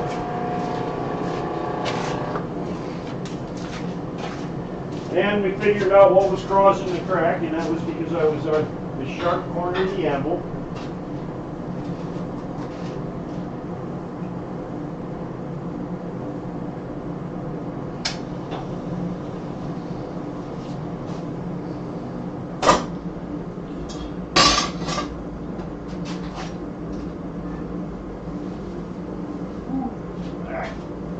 Good job.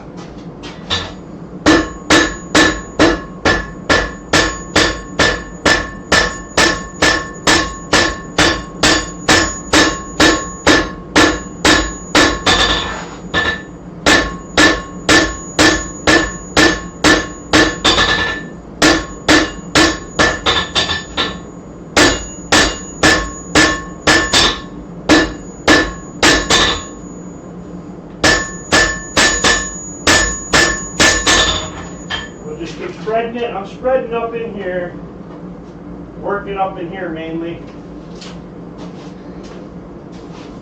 getting that out, and then I'll go up farther into the body.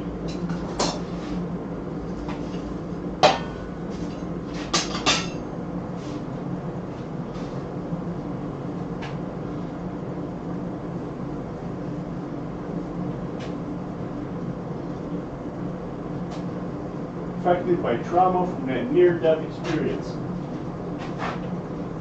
Yeah, you know, my only regret was that I didn't actually see it when it happened, because I was watching my piece of steel in the forge. Otherwise, it probably, you know, would have been 3 or 4 minutes before I could start working again after I got done laughing. I mean, you know, I'm a supportive partner like that.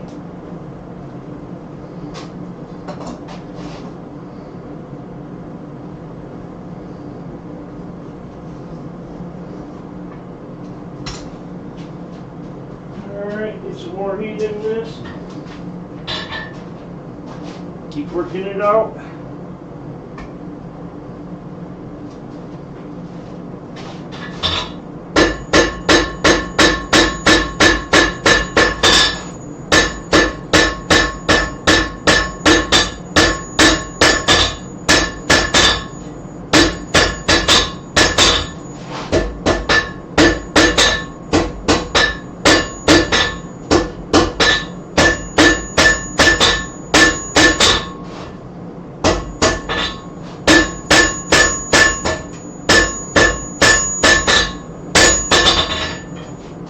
Working on this transition to make it smooth taper down and starting that taper that direction.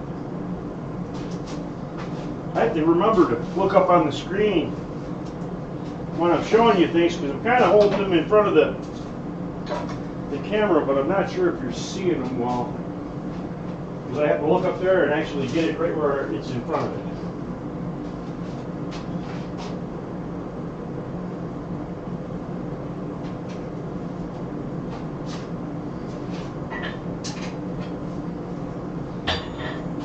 Yeah, that was, I'm going to have to go on Yamas's page and make sure I save that so that if he ever just shuts that whole thing down, we don't lose that video.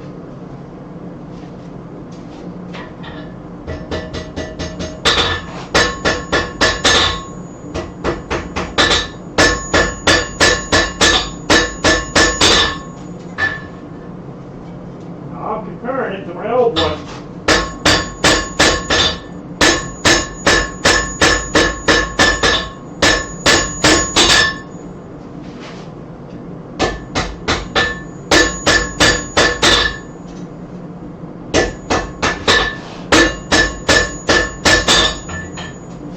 What I'm trying to do is get 2 nice straight lines, even lines up that side.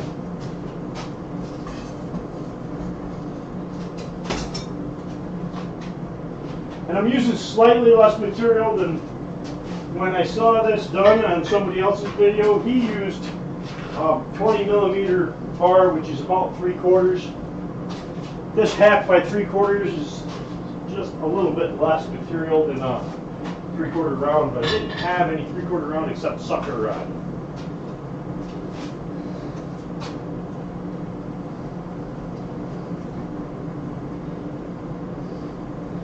All right.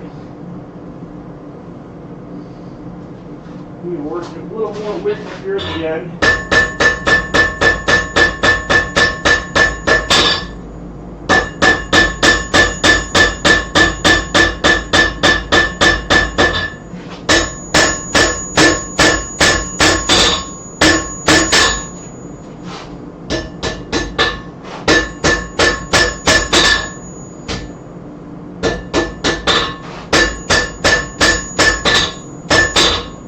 So much better.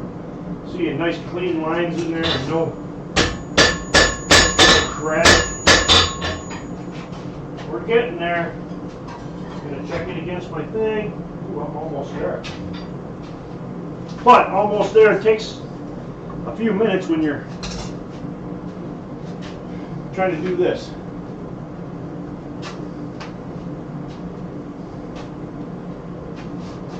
Yeah, I noticed this year you weren't climbing up on the bleachers.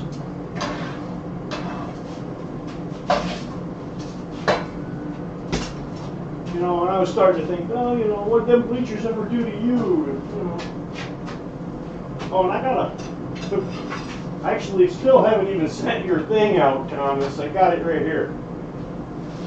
And I've got a bunch of short ones. I'm just going to give you one of the short ones I've already got, but the one that I did specifically make it a bigger one. It's still sitting there.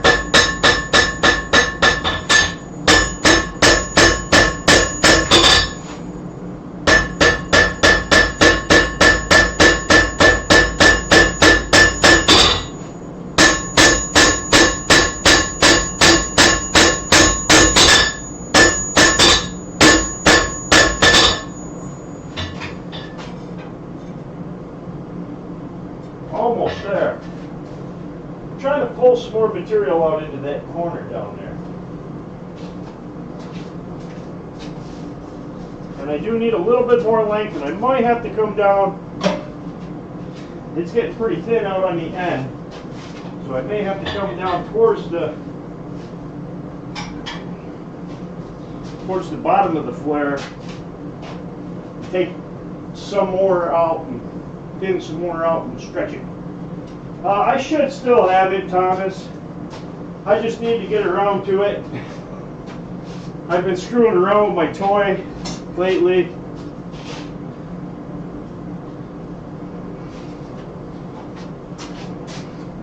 I have a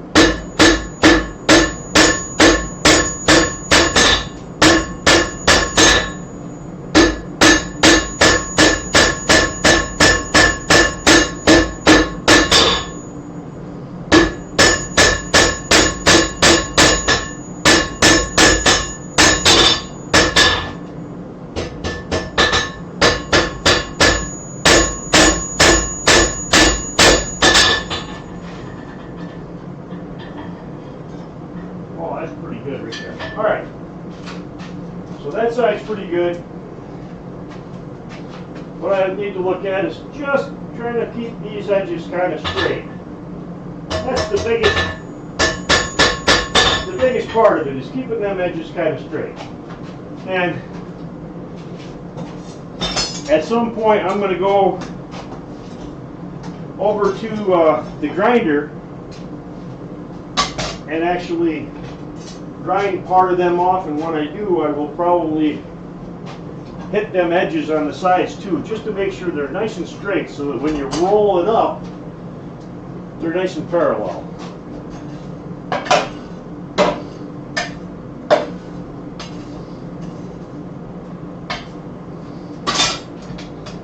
Alright, let's heat the other side up and do our other side. How are we doing on time? I wanted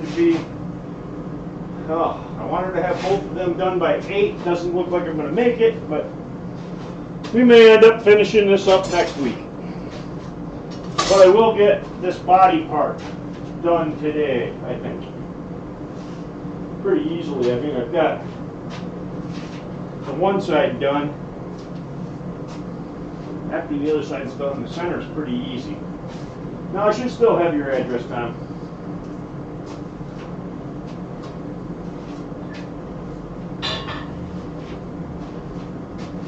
But like I said, I've been goofing around. I have my property is 100 by 200 lot. That's all I got. It was just sectioned off of a farm. So my neighbor actually owns all the land in behind, and my house and the house down the road and a couple houses down the other way. And I just got where the original house was. I got the original house in a small lot, and then the family, I guess, split it years ago. And the one sister got the house and a small plot of land, and the other sister got the barn and the rest, which was probably 200 acres.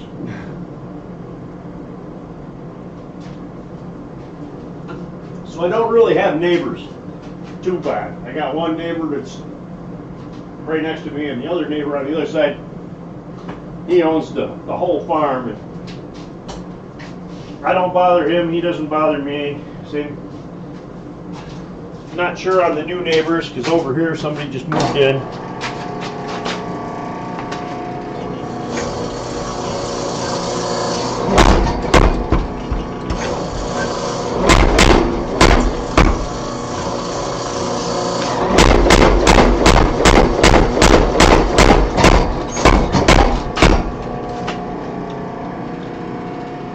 I gotta check it. I don't want to go too far.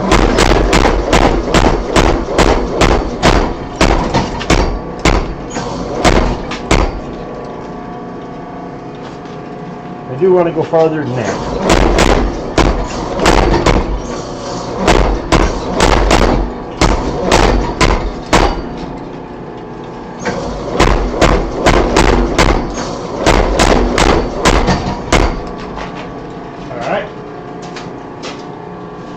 Once again, I come in on the top of the dies, and I thin it out, and I get what I like to call the ivy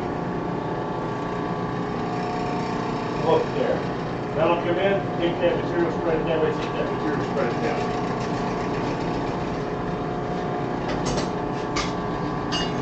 We'll see how we do. I mean, on that first side, I already did better than I did on the last one. So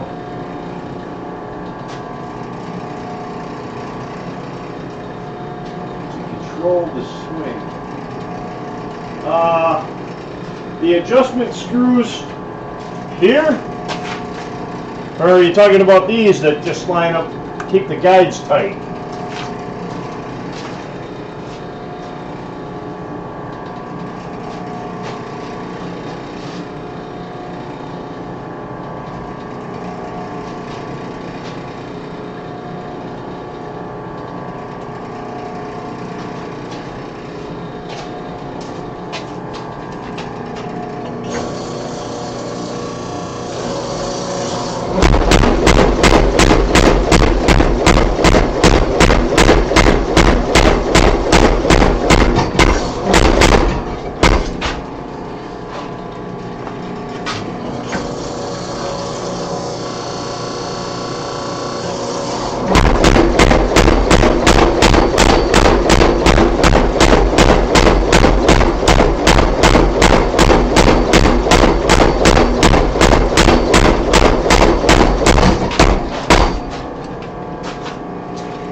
Starting to take that flare.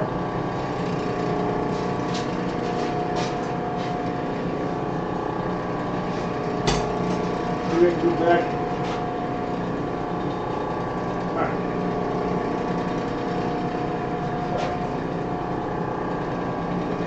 Yeah, the head, when it's down, is kind of loose. I do have some play. I've got screws that I can take that up. I just need to adjust it really. Inside that square, I have, it's a UHMW, ultra high molecular weight plastic pieces that are right up in here that this ram rides in. But when I made the tub itself, I took, did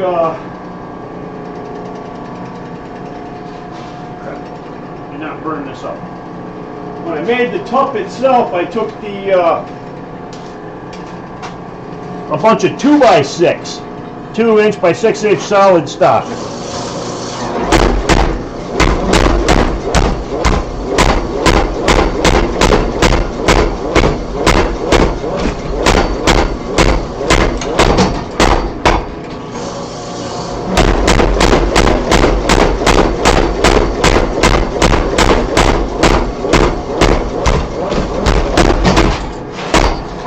All right.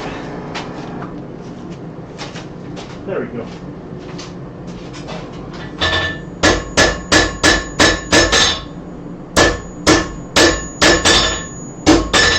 You can see it's not pretty. That die is pretty aggressive. But when I made the top, I started with, I had a whole bunch of scrap 2" by 6" solid stock. That's what the whole label down below. If you look down here, these are all 2x6s welded together, 6" wide, 2" thick. I had a whole lot of that. Matter of fact, if you look back here in the back, that whole post that goes up in the back is 2 of them welded together. And when I made the top, it's actually those welded together. I cut a 6x6 piece and then I welded a piece onto each side. When I got that done, it was actually like maybe 10 thousandths, not very much at all. 10, maybe 15 thousandths of an inch out of square. And I never took care of it, so I can't tighten them up real tight and take all that out because it'll jam up inside the guides.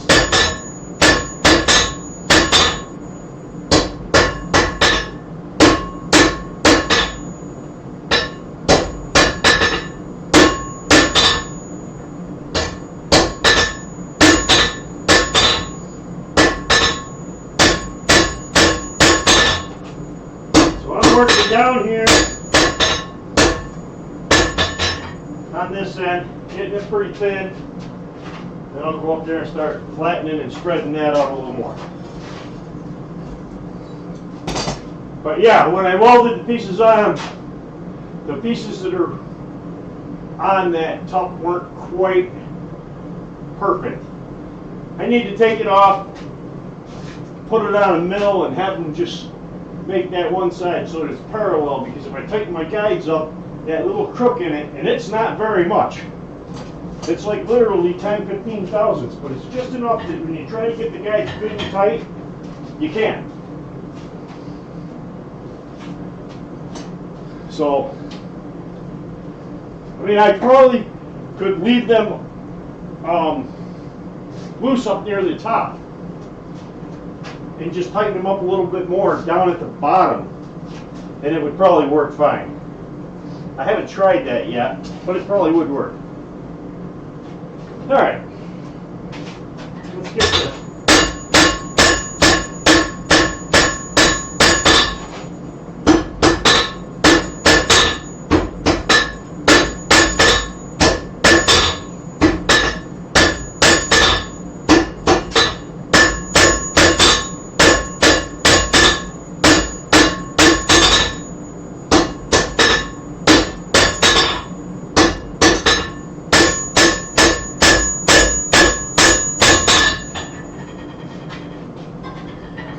Now I'm just looking at my length. I know that this isn't spread enough, but I'm getting close already on my length. So I came down here and worked down here more.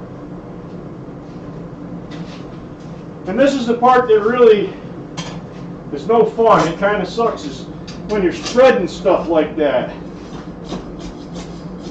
It gets thin, it cools fast. It takes you 1,000 heats to get it done, and you get like frustrated. Especially if you're doing a stream and you're trying to keep everybody entertained. But that is part of blacksmithing.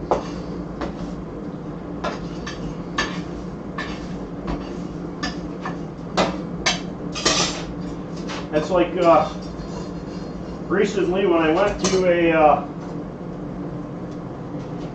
one of my club's meets, you know, and a guy shows up and he pulls out a spatula that he made a halfway decent handle on, and then he riveted on a piece of sheet metal for the spatula, you know, and he put it on the iron in the hat, and then, you know, I put one on the iron in the hat as well, a spatula that I had made, and but mine was forged out of one solid piece, and you know, that whole piece was spread out of like a 1/4 by 1 inch or 1/4 by 3/4 bar. Probably 1/4 by 1 on a spatula. Alright.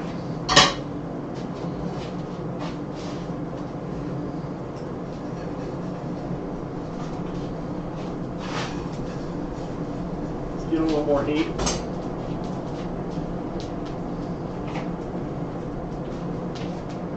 So, you know, I mean,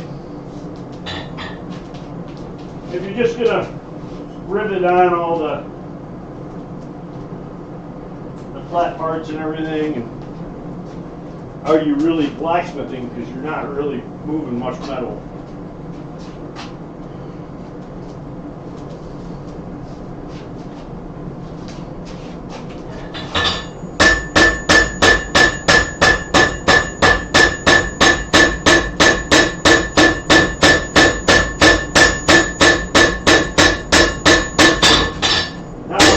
Like I said, I got my width almost there.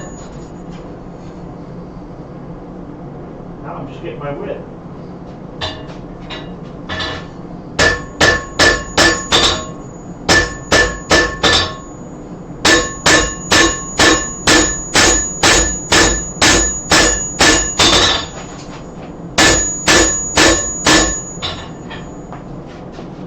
See?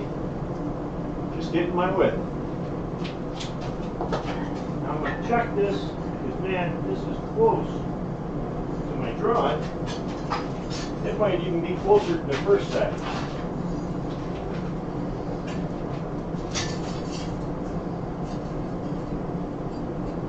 Yeah, they're both pretty close.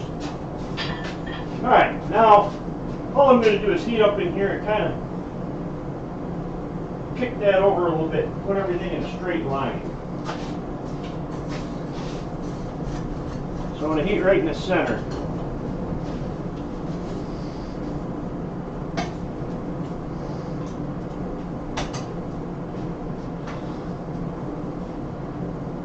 I happen to like the challenge of making nice rivets. Okay, fine.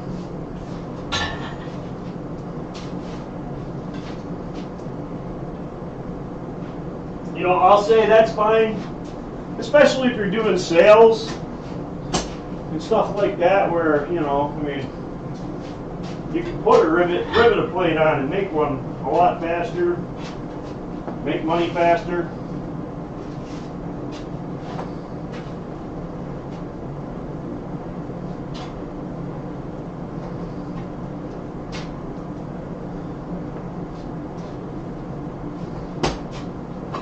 But yeah, one of these days I'll pull the top. I'll probably never get around to it, to be honest with you. 99.999% of the time when I run that hammer, it has flat dies in it.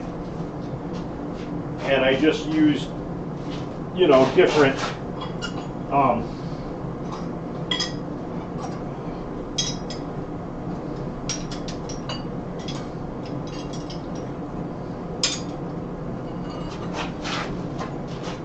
I just use different top tools. You know, flatters, cutters, little hammerite drift. Forget what I made that one for.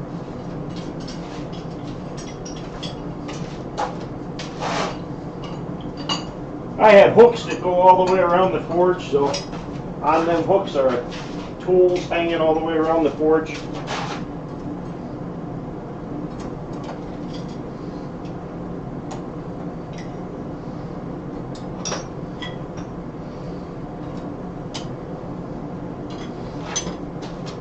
All right.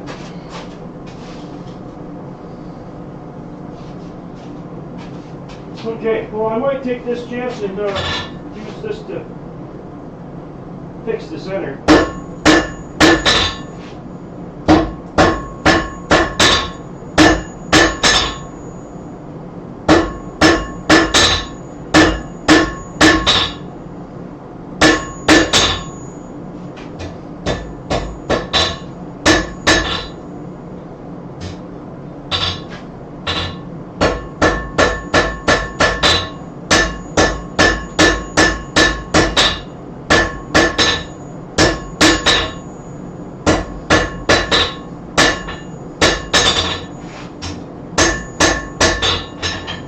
So I'm starting to taper that.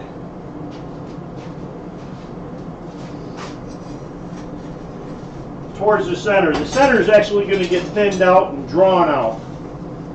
I might as well go ahead and do that now.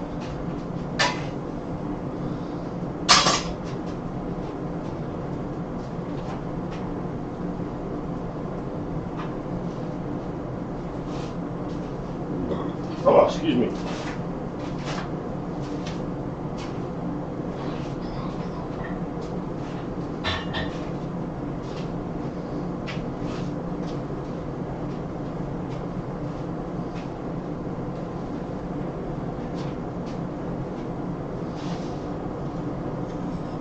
So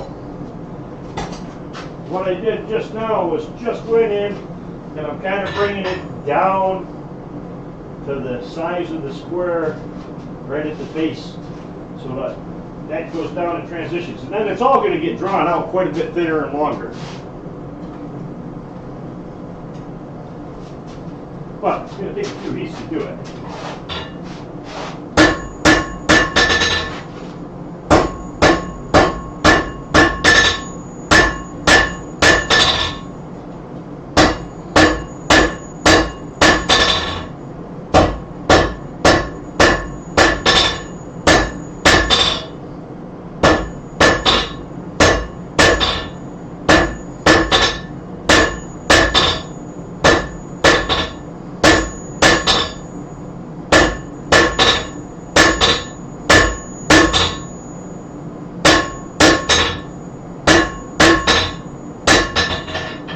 You can see I'm drawing it down to both sides. It's not a square block in there anymore. You know, just for fun, we could probably go over and draw a bunch of that out on the hammer. But like I said, I don't have really good fine control. So I may go too far and ruin it. I guess now is not the best time to do that. Alright, we'll just keep doing it by hand. I'm going to spin it again over for a second. I can use that edge and do some drawing.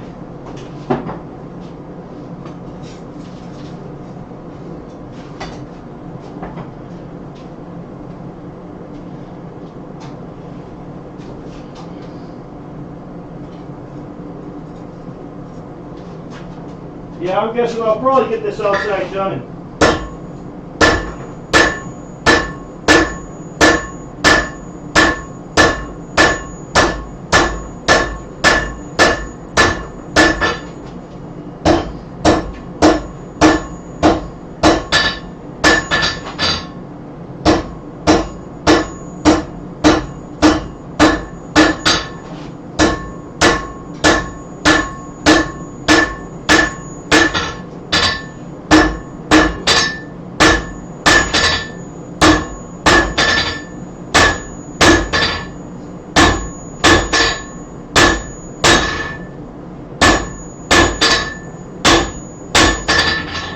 Alright, you can see I'm starting to draw that out, thin it out, draw it out. Take a couple heats.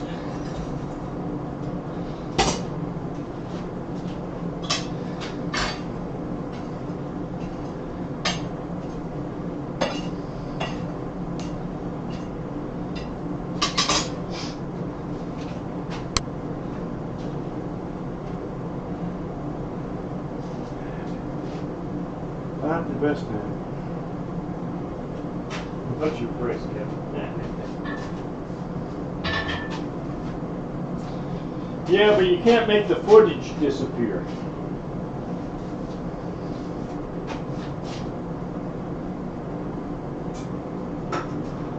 Alright, so the other thing I'm working on too is getting my hammer way up and using longer swings than I have traditionally in the past.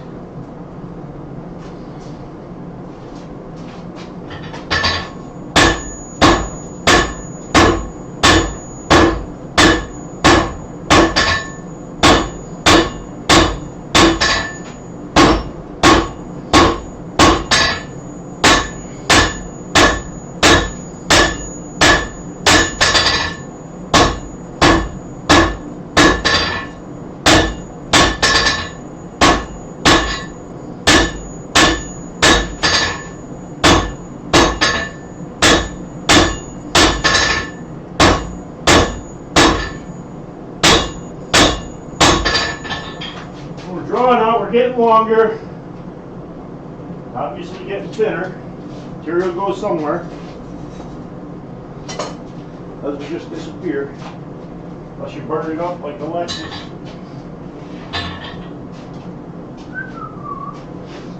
Did I say that out loud? Whew! All right.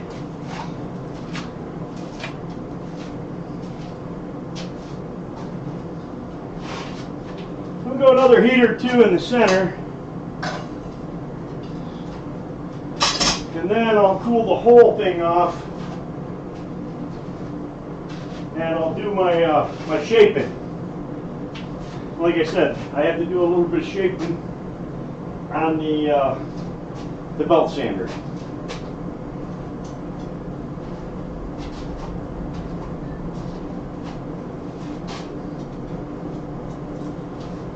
All right.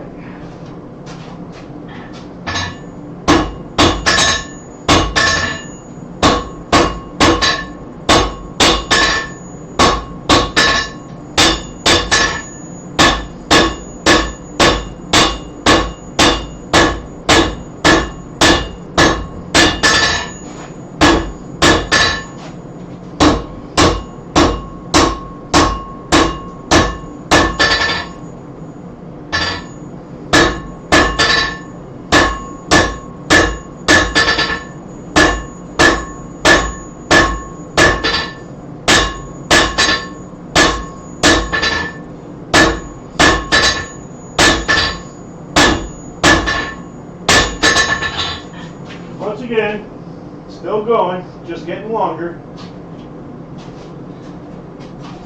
Getting closer to where I want to be though.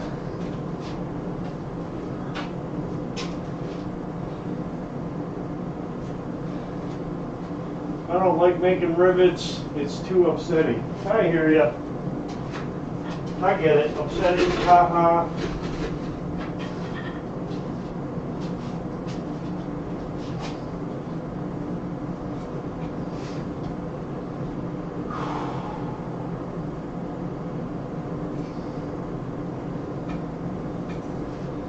Alright, keep going a little more.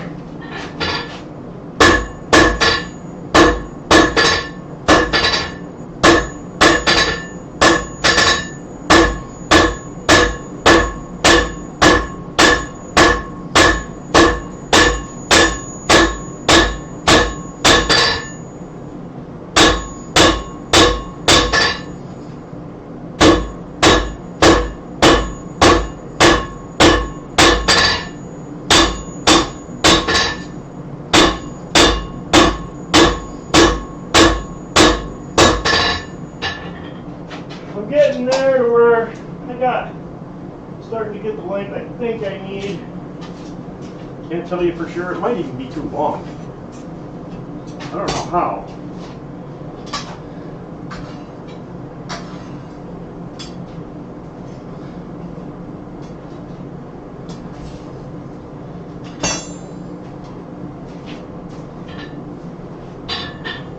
So let me think here.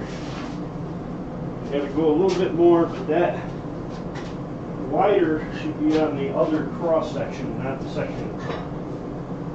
All right.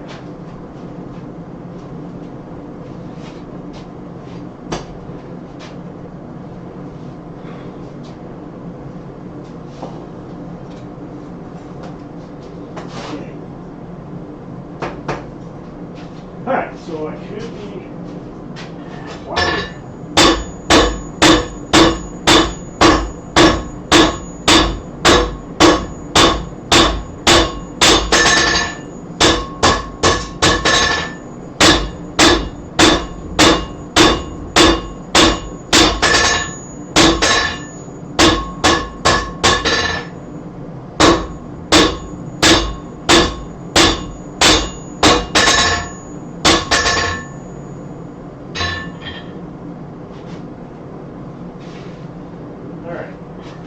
I'm going to take one more heat. Well, maybe two, because it's so long I got to take a heat on each end.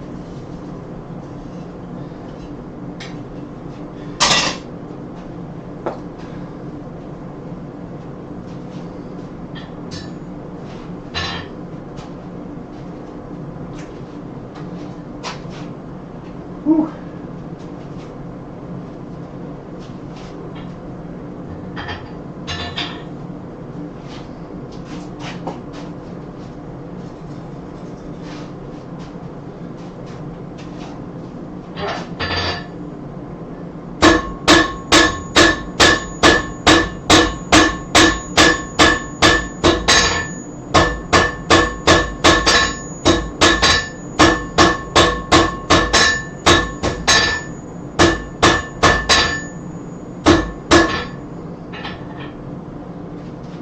Alright, I got that. I'm going to heat it up, kick that over a little bit. I'm going to do it hot so it doesn't crack.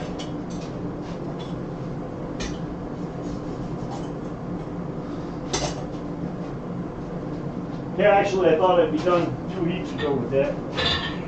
It is what it is.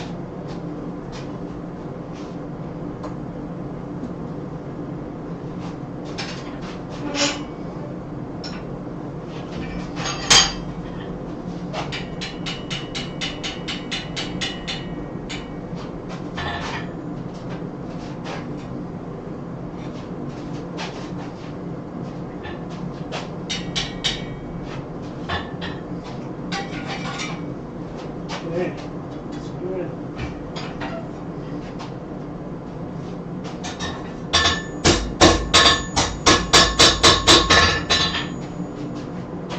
Now I gotta do this end.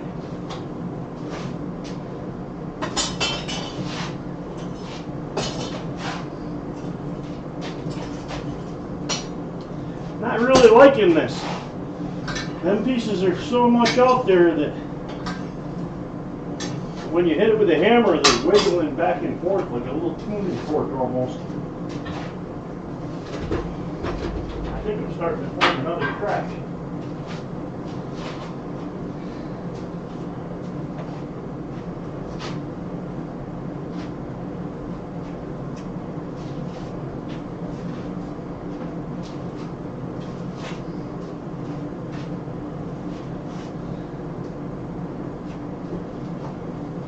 Alright, won't see what often anymore.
Once again, same thing happened on that end. I'll heat it up, put it in the vise, bend that piece over, Not even going to try to do it cold.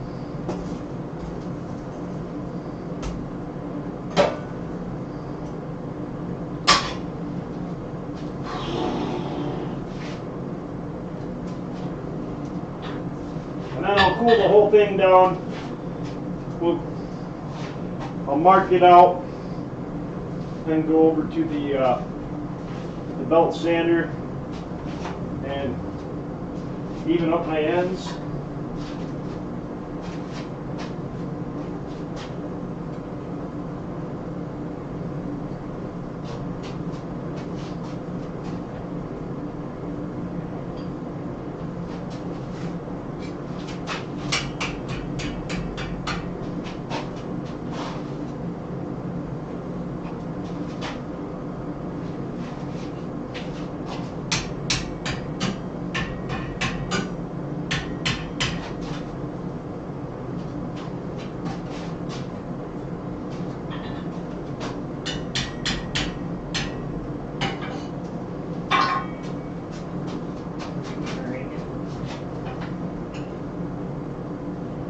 That side looks good, but the first side I need to go more. It's not, this needs to go more that way. Not a lot.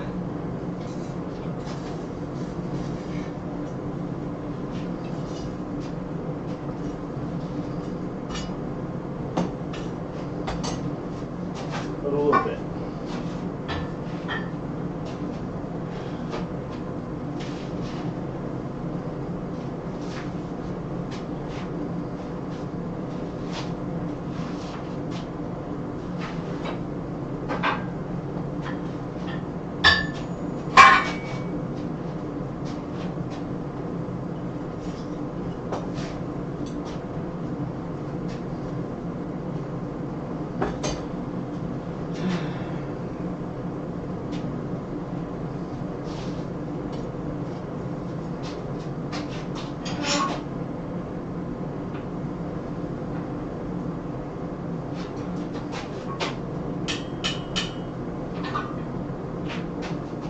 That's more like it. That's more better.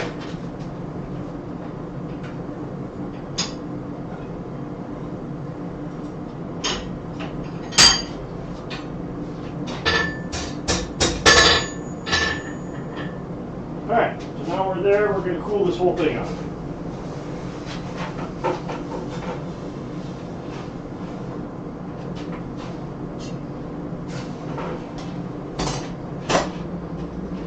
Fill that up.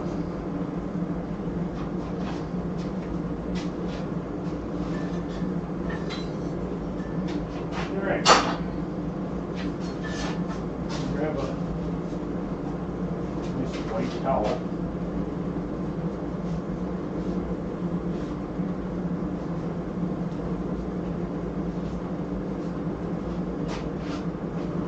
Alright.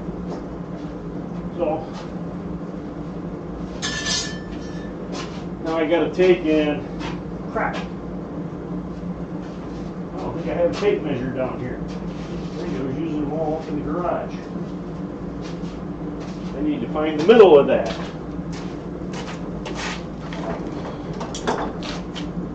All right.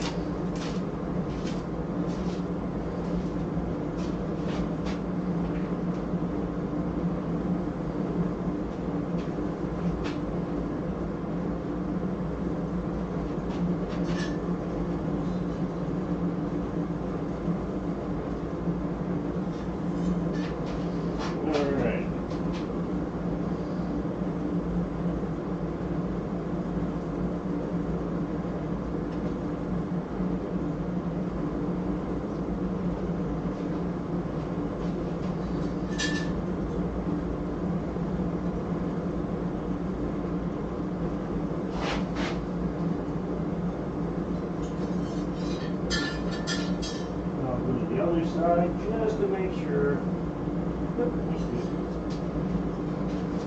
Alright, so I've marked it in the center.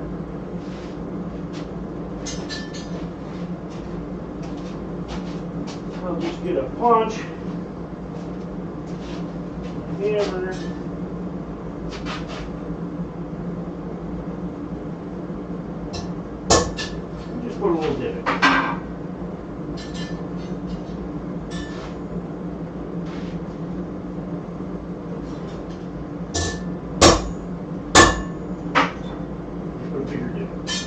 All right.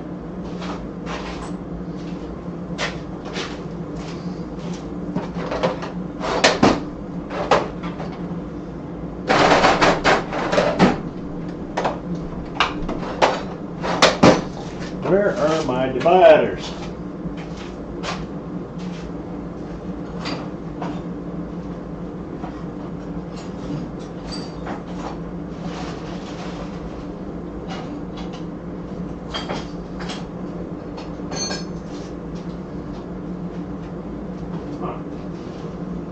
Somewhere around here I have a big pair of dividers.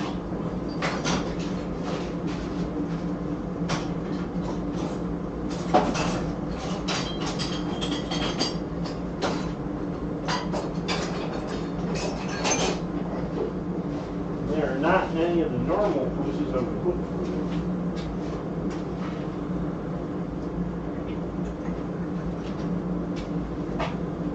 Okay. Well, we can't do that. And maybe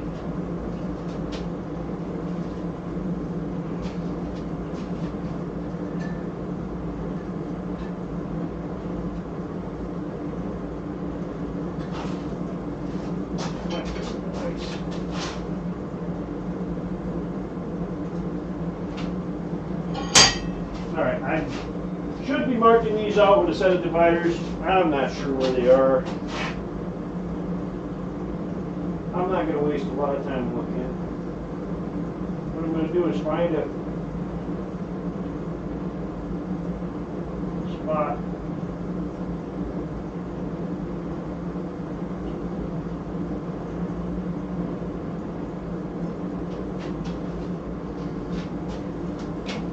Over here.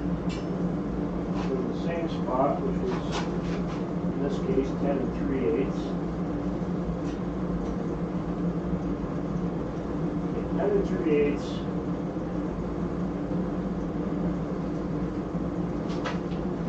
Not going to do it on that side.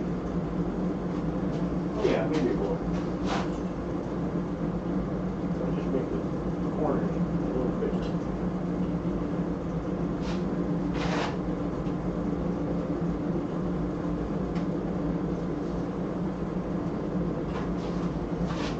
All right, so I marked it out. So I got an arc there, an arc there, and then I'll just go over and grind it.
Yeah, grounded both ends.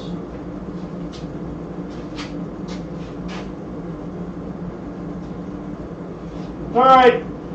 See you later, Kevin.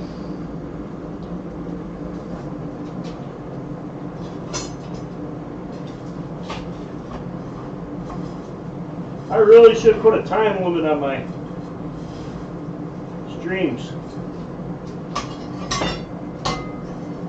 Say at such and such a time I'm done.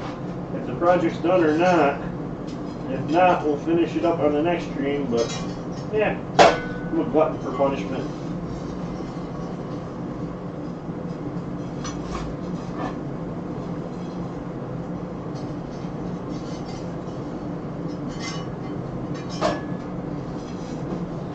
So let me get a little bit of goop dug out of this fire.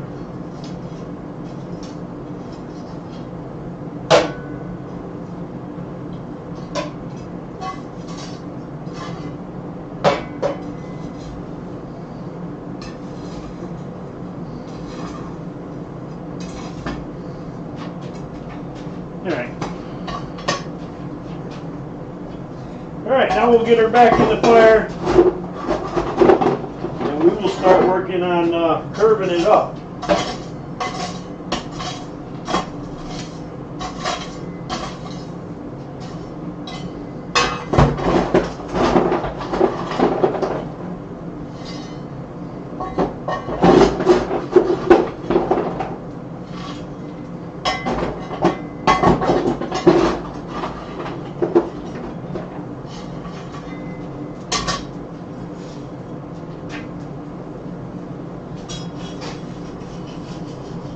So, in the fire we go. So I'm going to put my my splash block. You know, I still haven't made a stand for this thing. I just kind of set it up here on my anvil and use it. I'm going to take the splash block and start curling that up, going into different ones, depending on where in the taper we are to get a nice smooth rounded conical taper.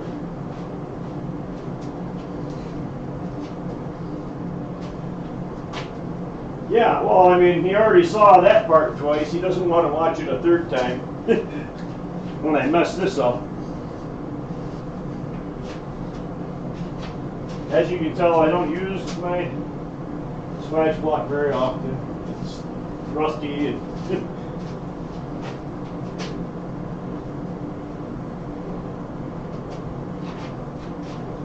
and I will, I guess, start with a sharper keen hammer.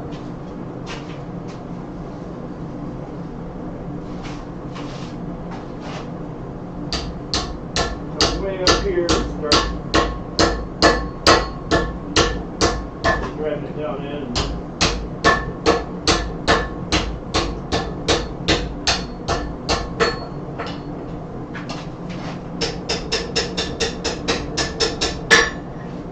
I'm starting to curve it. I'm going to go right ahead and go back in and move up to this final hole and do the end. And then I'll go back and try to straighten it all up.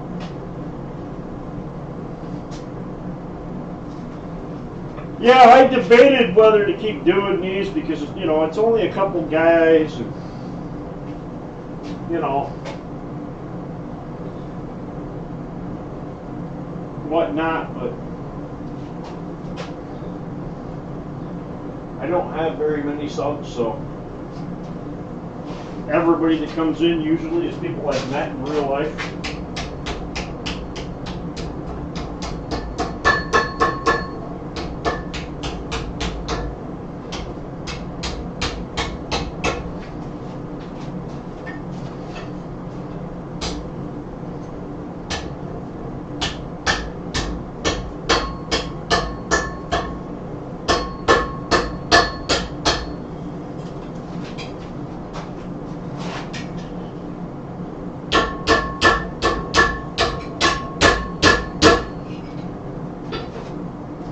See, we're getting there. It's really odd shaped.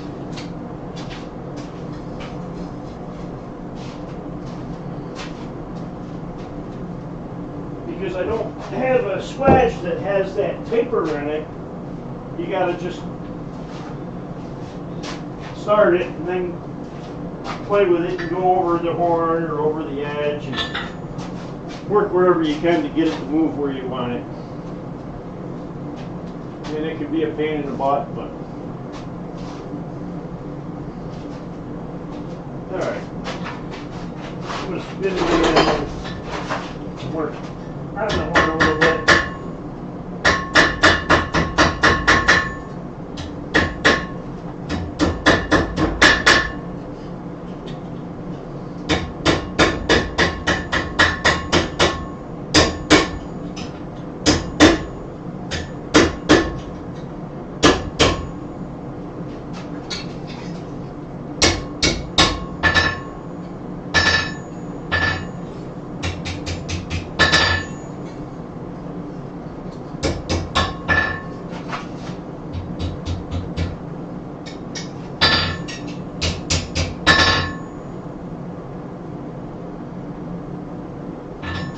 See, I'm starting to get that taper.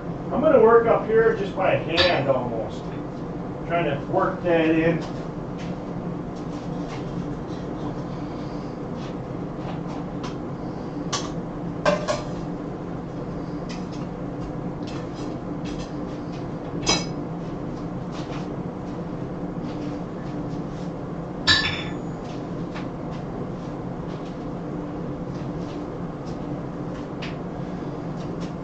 And yeah, to be truthful, Tommy, I kind of like it because it gets me out in the shop, and I've done probably more forging in the last 2 months than I've done in the last year and a half, 2 years, since I started doing the live streams. You know, not monetized, I'm not going to make any money off of it. I don't really care if I ever do.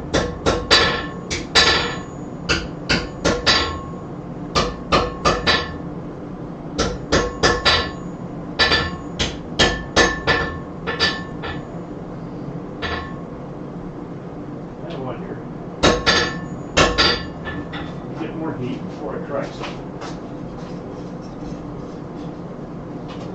I wonder if the way to do that is to start rounding up that part in behind it. And that'll let me round up that very last little bit.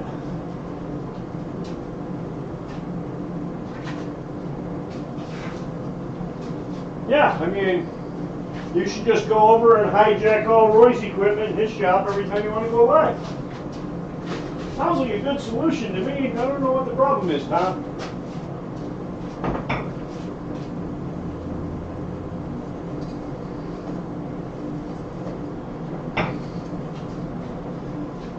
Alright, let me see. If I come in here, start rounding this up.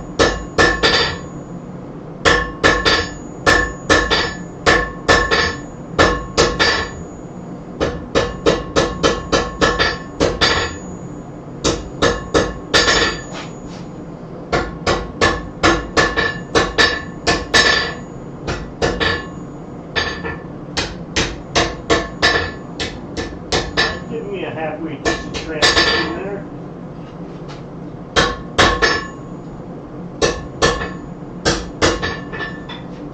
What I'm worried about is right there, that transition. Trying to get it nice and smooth. The rest of it doesn't look too bad. It's got nice taper, it's pretty even. And I can come in and just fix that edge. Just make sure it's nice and straight. I think I'll round up a little more of that center.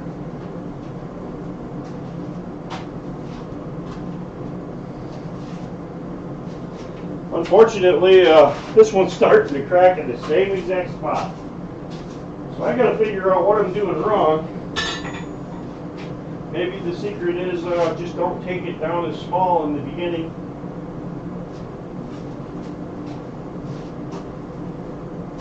Because the mass hanging out past that wiggles back and forth and creates a crack.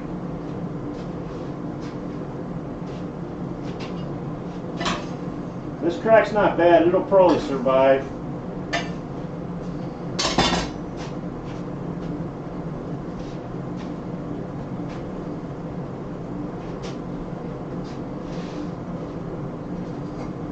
especially when I keep it up to nice hot temp while I'm working here.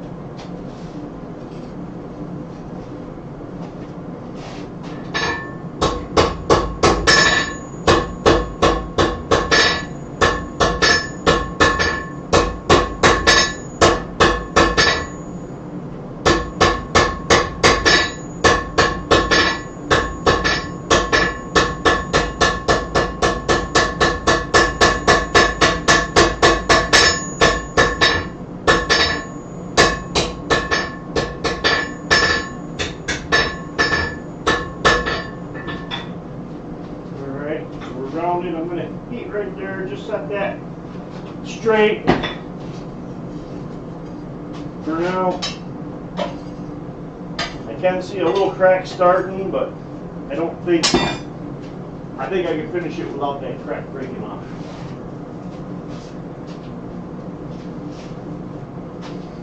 And I am not that worried about it if it's got a crack in it when I get done, because it's not like I'm going to sell it or anything like that. I already have one to take for ironing the hat at my next thing, so.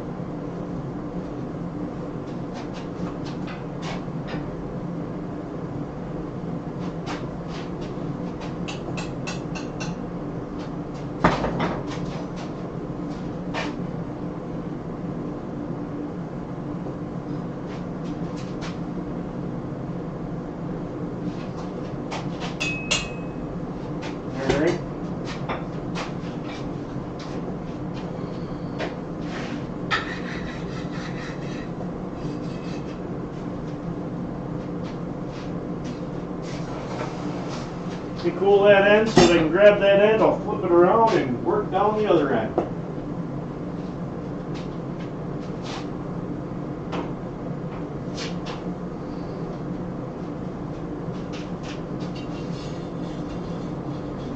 And I don't know what this bell is called. I don't know. It's just a bell. But it's just a different way of making it.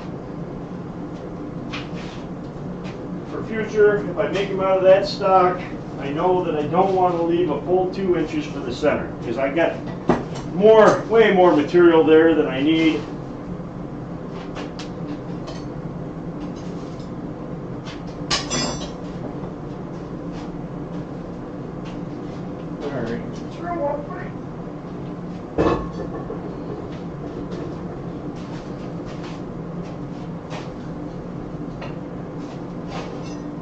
Good heat all the way up into that stem.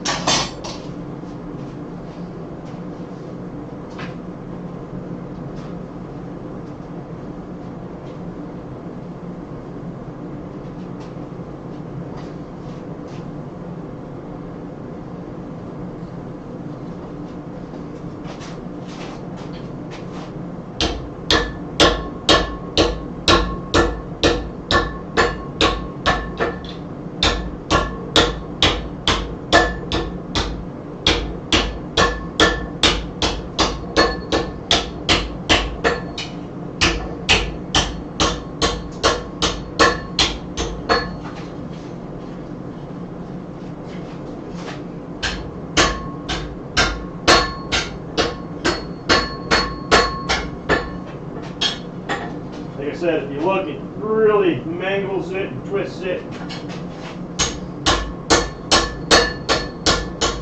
Does nasty stuff to it.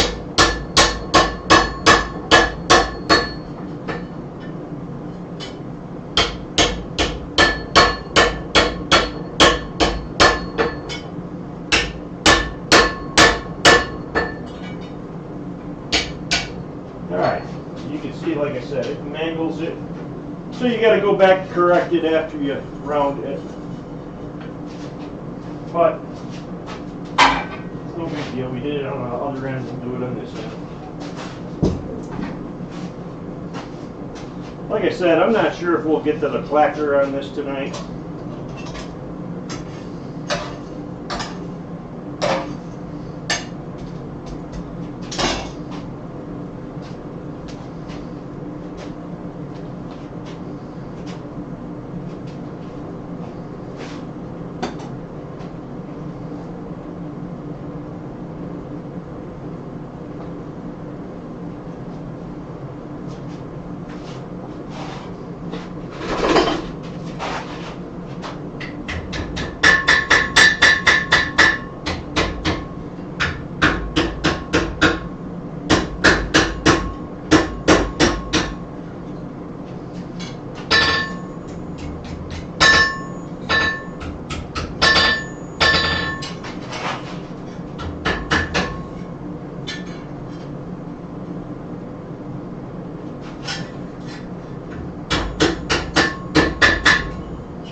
I gotta work on.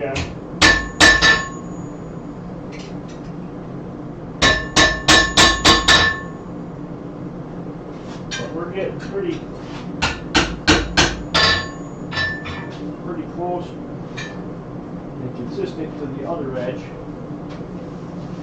I'll work on that little area right in there. It's where it makes the transition.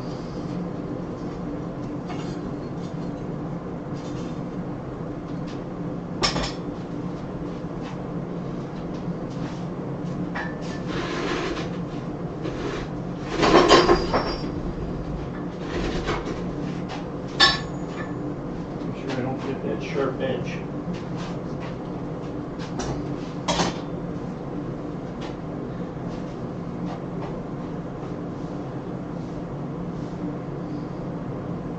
Pooper scooper. It's a bell. Don't you guys see it?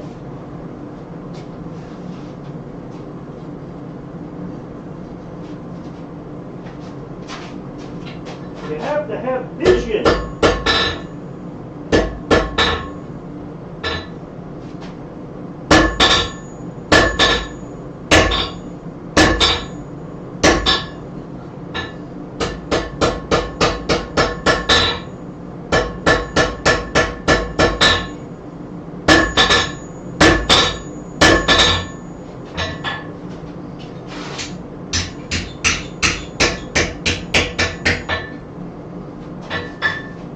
Straight.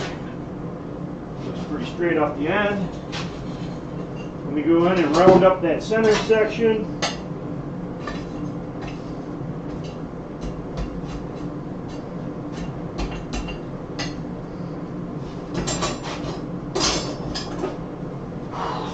Or round-ish, because it's a rectangular cross section. Every time I look at it, I'm seeing that little crackness start.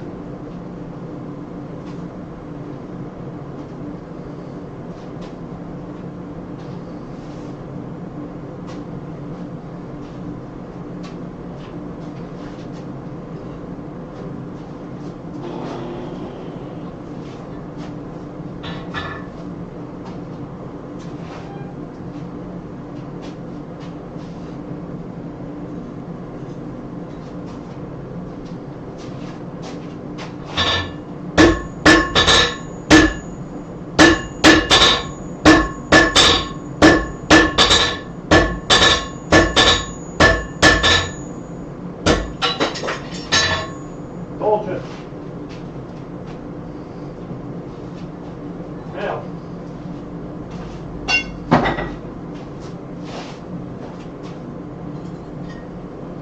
I'm going to have to work more on that because I got to be able to do that without that happening.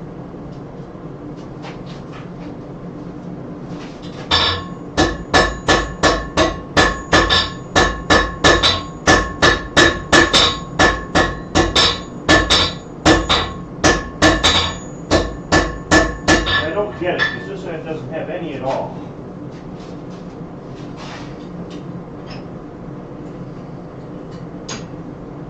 This time.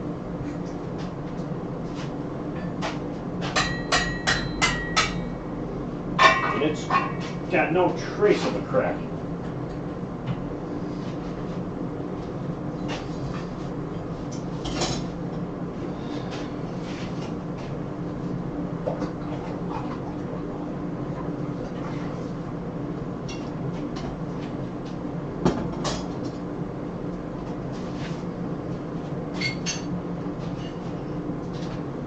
Well, that sucks.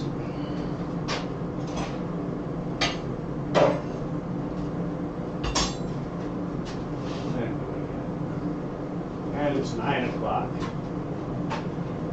I think I'm just going to call it.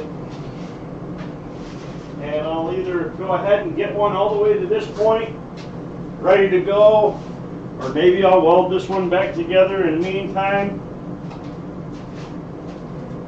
for next week. And then we'll finish this up. is.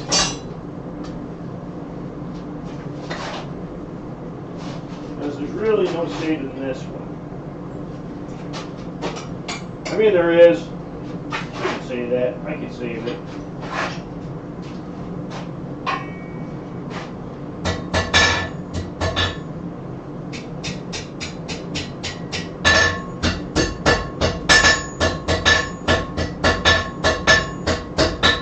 When you get done,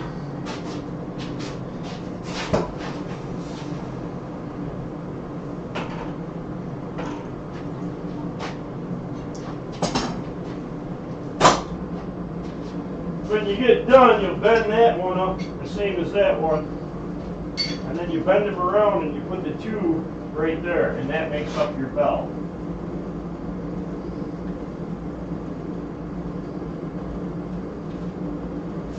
So,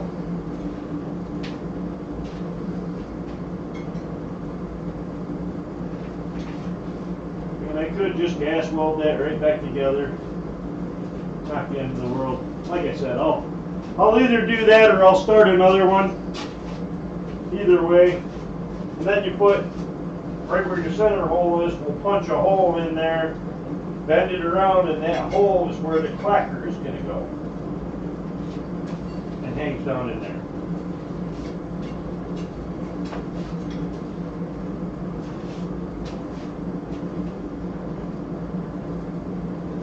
So, no, we'll see what happens next week. Like I said, I'll either come out early, make another one, see if I can't get one without a crack. Because, you know, this end perfect, it doesn't have any cracks. It came out really nice, but that end just cracked. I don't know why. At first I thought it was that edge, but I'm not using that edge. So, but it is a lot of mass hanging out there while you're working on this stem. All that mass is hanging out there just wobbling back and forth. So maybe the secret, it broke. It broke again. Cracked right off. My other one, I stopped short because I saw the crack, you know, in it. Actually, both sides had cracks. But like I said, when you get done, these are just next to each other, like that. And that makes your bell. And then this just loops around.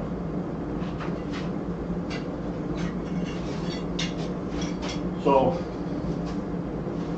like I said, I'll either get another one to this point, or I will weld this one up and we'll continue with this one, round it around and make the clacker that goes in it.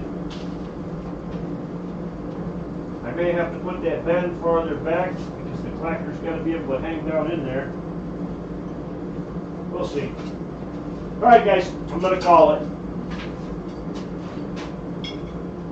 Yeah, I could forge weld it.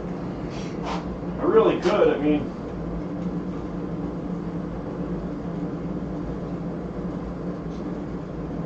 But I will probably gas weld it and then just forge the weld right out of it. I mean, literally, if I put it like that, when I weld it, fill that side, and then just hammer them down, it'll end up being almost exactly the same length.